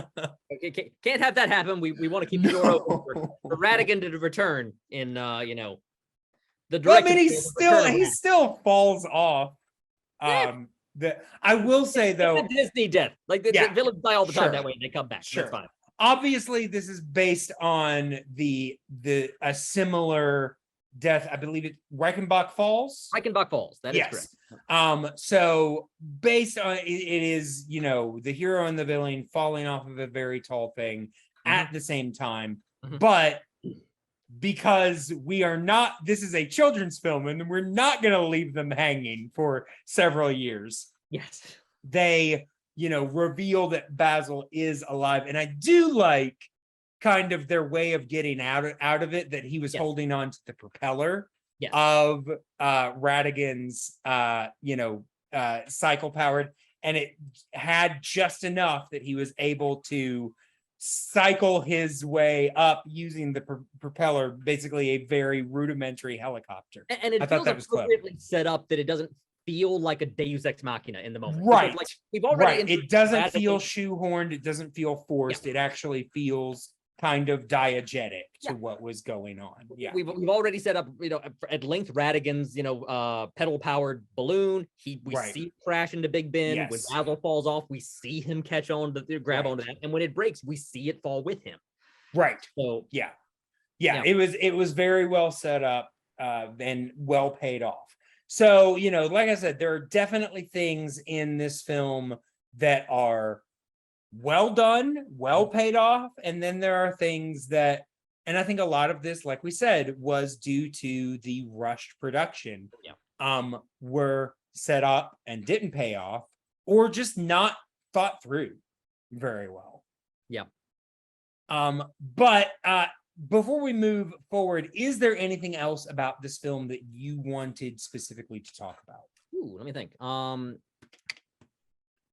I'll say it's worth noting, if nothing else, 1986 was a good year for period films about mice living in their own communities underneath humans, because An American Tail came out several months later. So that is true. Yep. That is true. I loved The American Tail as a it's kid. fantastic. Love it. Was one of my favorite movies for years. Yep. And see, it got a sequel and a TV show. Yeah. Let's see what else there is. I don't know. I think we should at least, I know you mentioned it earlier, but need to throw a word of praise back to Henry Mancini. Right. And his score on this film. Again, he wrote both the songs you were talking about earlier, the World's Greatest Criminal Mind and So Long Farewell. His score throughout the film, the themes he has for Basil, it is a little disorienting at the beginning of the film after Olivia's kidnapping, and it gets really dark, and then like the bright Mancini under the My Mouse Detective title card. But no, it's a catchy theme. It's great music throughout. No, it is. It's well done, and I would say none of these songs are ones that most Disney fans are super familiar with. I think if anything, they might be familiar with the Radigan chorus. Yes. And especially because of the scene that leads to with the mouse getting eaten by Felicia, the cat. But I don't think that the song itself is that memorable, and obviously that has nothing to do. I mean, Vincent Price is having a ball with it, but it's just not the most memorable of songs. No. It is a fun song, and I think it works for this film for what it is. Yeah. But I do wonder if Mancini was also rushed, Maybe, yeah. I mean, it's one of those songs that works really well in the movie. Like, I think I agree. It doesn't work quite as well if you remove it out of the film. It's not something you want to karaoke or want to just listen to in the car necessarily. In the same way that a lot of other your Ashman Menken songs are. Sure. Well, and also Mancini's also the same guy that did the Pink Panther, correct? Yes. That's right. Yeah, that's what I thought. So he is more known for scores. I don't know how many songs he has done. I mean, surely these aren't the only ones. Oh, yes. But I would say probably his scores are more well known or memorable than his songs. So, maybe it just, again, I think what they are fits the film, especially the version of the film that we got. But they're also not the most memorable of songs. No, I mean, he's mostly a composer. I'm even looking down to the list of themes he has here, and I'm not seeing songs I recognize. I mean, the Pink Panther theme, obviously. Yeah, but, I mean, that's iconic. Yeah, he wrote the theme from Charlie's Angels, apparently. But yeah, okay. Yeah, well, there you go. Yeah, there you go. But no, the main titles, theme. It's like I can hear it in my head. Yeah. It's just catchy, and in a way that's distinct from the films that came before or after. Let's see.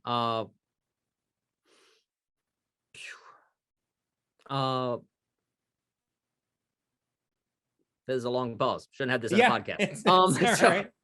I apologize. I've never been on a podcast, to be perfectly honest. Have you not? I have never. I think I might have given an interview for something years ago that was very short that might have been put on a podcast, but this is my first time to do this thing. So, well, tell you what, why don't we go ahead and move forward? If there's something else that comes up, feel free to. I will find a way to segue back into it. Absolutely.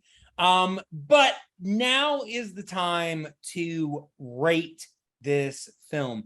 And this is not on a star system or anything like that. This is a tier system. So basically there are 4 tiers. The first tier is what we call the top tier. I don't know if you've ever heard the term top tier Disney, but it is the best of the best, the cream of the crop. These are just unquestionably the top movie, the top Disney films. And I do want to remind everyone that these are our own personal rankings. This is not objective. This is our own personal ranking where we would put it. So like I said, there's the top tier, best of the best. Second tier, which is they are good, really solid Disney films. They're not the best, but we love them.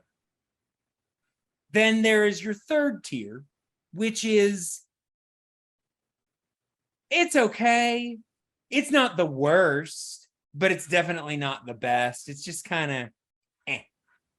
And then there's the fourth tier, which is really not even a tier. It's the vault.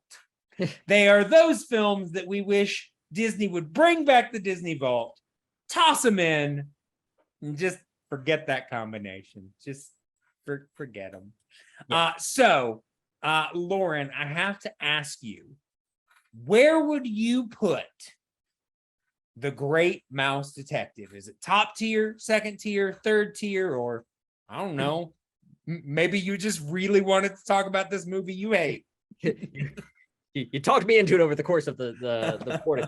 No, if this was an objective standard, like sure. if I was evaluating just like the overall quality of the films and where I think the Disney films rank, sure, I would probably put it in the second one, in the good or solid. But okay, it's not an objective standard. You said it was subjective. Yep. My feelings, what I like, and in that case, it's top tier because okay. I recognize, you know, this movie has ways it could improve. Sure. You know, there are flaws in it. Things that, you know, I do differently. I wish it had more time to develop and you know, more running time, honestly. Sure. But nonetheless, it's one of your personal favorites. It's a personal favorite. The things it does right, I love so much. And sure. And like I said when I talked about all the Disney afternoon stuff, it's a Disney film I love enough that I want to see more of it. It created a world that, like, you know, there are a lot of Disney movies where you get to the end of the story and that's the arc that's been told. Like, right. You know, it for things like Frozen, for example, it's like it was a fairy tale. It reached an ending. There does not need to be more. You know, for example, Hunchback of Notre Dame. Hunchback reached a pretty good ending. Yeah. There were so many that they gave sequels to that really didn't need them. Yeah, so many that don't. But The Great Mouse Detective, like I said, created a world I would love to see more of. I mean, frankly, Disney some years ago, this was something I was going to mention at some point, through Slave Labor Graphics, the comic book company, commissioned some ongoing series. They made a Gargoyles comic that was, you know, continued the old run. Sure. They made a Wonderland comic, which, by the way, I heard this come up in your Wonderland, in your Alice in Wonderland episode the other day. Y'all mentioned Mary Ann, who the White Rabbit name drops. The Wonderland comic that Disney and Slave Labor Graphics put out is the story of Mary Ann. Oh, fun. Yes. Okay. It's the prequel to Alice about this little, you know, brunette girl and how she ended up in Wonderland. And that's the girl who became the White Rabbit's servant, apparently. Exactly. So it's her story. It's available as a hardcover out there for. You know, I did make the argument that Alice in Wonderland is a lot more about class struggles than we might realize. But yeah, if a comic book company was still out there and doing that and taking pitches, like I would want to pitch a Great Mouse Detective comic book. I've never written a comic book. I don't know how to write detective fiction. I would learn how to do it to like write a Great Mouse Detective story. Because like I love the world. I wish there was more of it to explore. Sure. And so like I said, like top tier. Yeah. I am, like I said, I'm surprised there was never a follow up. It was ripe for storytelling. And Disney was, you know, given sequels to everything back then. Cinderella got like two sequels. Two sequels, one of which is a time travel story. Yes. Yes. It's really and also weird. Apparently one of the better sequels, as I've heard. I was about to say, I've actually heard that one's not bad. Yeah. But because most of them at this point, it looked like if Disney ever does anything, or what would you say?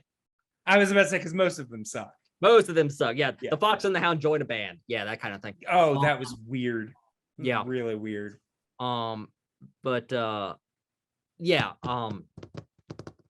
I feel like at this point, the best thing, if Disney ever revisits this property, it's going to give us a live action Great Mouse Detective. And I don't want that. No, It's it'd be real weird. Yeah. Real weird. Yeah. All right. So you say top tier. I will say, I enjoy this film. I think that this film is a lot of fun, but I also see a lot of issues that it has. It's definitely got its weaknesses, and I think a lot of that was imposed by the production. You know, the fact that they were able to get what they got out within a year is actually pretty impressive.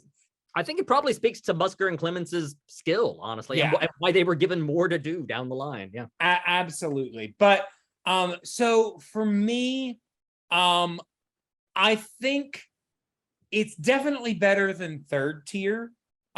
It's not top tier for me. So I am going to put this in the second tier, probably lower on the second tier, you know, a little bit, you know, at the edge of the shelf, you know, but still belongs on the second tier, I believe. So yeah, second tier for me. Since you want to have that kind of specificity, I'll admit, as much as I love it, it still probably is towards the lower end of the top tier. It's a film. If I put it on, it's like, and honestly, I don't rewatch movies as often as some people do. But if I put it on, like, I love this film, I will just sit there and concentrate on it. Sure. But yeah, but there are other Disney films I love that I will admit are on the whole better films. Sure. But that doesn't change the fact that I love it. Absolutely. All right. So with that, this is the time where we like to give you the opportunity to get into contact with us. So you can find us on Twitter and Instagram at The Flying Cow Pod. You can also email us at theflyingcowpod@gmail.com. You can find us on Facebook. We have a Facebook group there where you can interact, and I post all the stuff about all the different shows that we do. Speaking of, we have several other shows, ones that you can be looking out for. Obviously, we've got Dis-cussions coming up. The next time we drop a podcast, we will be dropping an episode of Nostalgia Cow, where basically we take a piece of entertainment that we enjoyed as children and we re-watch it now and kind of talk about, does it still work? Does it hold up? You know, does it live up to the memory that we have of this piece of entertainment? So yeah, that is a lot of fun. We've got some other things that are just around the horizon coming up, so be sure to be on the lookout for those things. But Loren, I want to give you the opportunity, if there is anything that you want to plug or anything that you are enjoying yourself that you would like people to know about, feel free to make those plugs now. Sure. If anyone's coming to Dragon Con next month, I'm going to be talking on the Skep track on Dragon Con. Don't know what time yet. Just check the Skep track schedule. But that's upcoming. Also going to be part of the Buffy Horror Picture Show there next month. Oh, fun. Okay. I think I'm playing Xander, so I got to learn that dance again in the next few weeks. I have a book from years ago. It has nothing to do with Disney, but if you want to get my book from that are 10 years ago, it's been a long time. But it's currently relevant again, sadly. Oh, okay. It's called Bull Spotting: Finding Facts in the Age of Misinformation. Yeah, So all about very conspiracy relevant. theories and denialism and fake news and whatnot. So you can find that on Amazon and places. You can find me on Twitter at Loren Collins. And my first name is spelled Loren.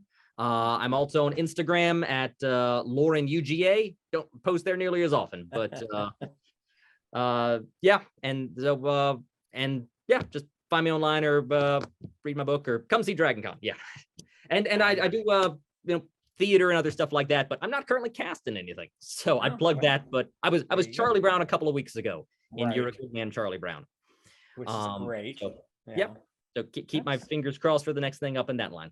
There you go. Absolutely. And I will just, because we are talking about Sherlock Holmes, have to plug one of my favorite lesser known adaptations of Sherlock Holmes. Back in, I think the 90s, late 90s and early 2000s, the BBC had a version of Sherlock Holmes that adapted all the books, all the short stories. And I think they did a few of their own that were patterned off of, that, the Holmes blueprint. And it was the voice of Sherlock Holmes was Clive Marison. And it's honestly, I was able to track down kind of a copy of all those Holmes stories, and they're a lot of fun to listen to. It does incorporate, I mean, like I said, they're adaptations of the books, so it does keep in a lot of the antisocial behavior, because that was actually the first adaptation I ever heard that referred to the cocaine use. And a lot of those other more troubling things about Holmes. So it's actually a really good adaptation. So if you'd like an accurate adaptation of Sherlock Holmes, it's still not just straight read, but dramatized. The BBC version starring Clive Marison is a really good one. This reminds me of the one last thing I could plug, which is that I referenced this earlier. The Sherlock Holmes radio musical I did. Fun to check that out. It's available through the Atlanta Radio Theater Company at artc.org. Sure. The name of it is Sherlock Holmes and the Crime of the Century. I'm not sure. You'll have to check to see if they have it available for streaming download or for. We originally had some CDs of it. But yeah, you get to hear me do a British accent and play Sherlock Holmes and sing. So all that good fun stuff. There's very few singing Sherlock Holmeses. So I would imagine. And one last thing, because we are on the subject, and I've actually watched something not specifically for the podcast. But if you haven't already, or you've fallen behind or need to catch up, I just started Only Murders in the Building on Hulu. I caught up in a weekend, told my sister about it. She watched the entire first season in one night. It is, as of this recording, it still has 2 episodes yet to come out in season 2. But it's really good. It's really, really good. I can second that. It's an excellent show. Yeah, it's murder mystery. But there's also a lot of it's also character-driven story. So it's a really good combination of those two things. And funny, it was just nominated for an Emmy for Best Comedy. Yeah. I mean, it's Steve Martin and Martin Short. Yeah. And although I thought it was an odd pairing, Selena Gomez is actually really good in that series as well. So definitely check that out if you haven't already. But yes, like I said, check us out on everything that we're doing. Be on the lookout. We've got a lot of things around the corner. But until then, moo.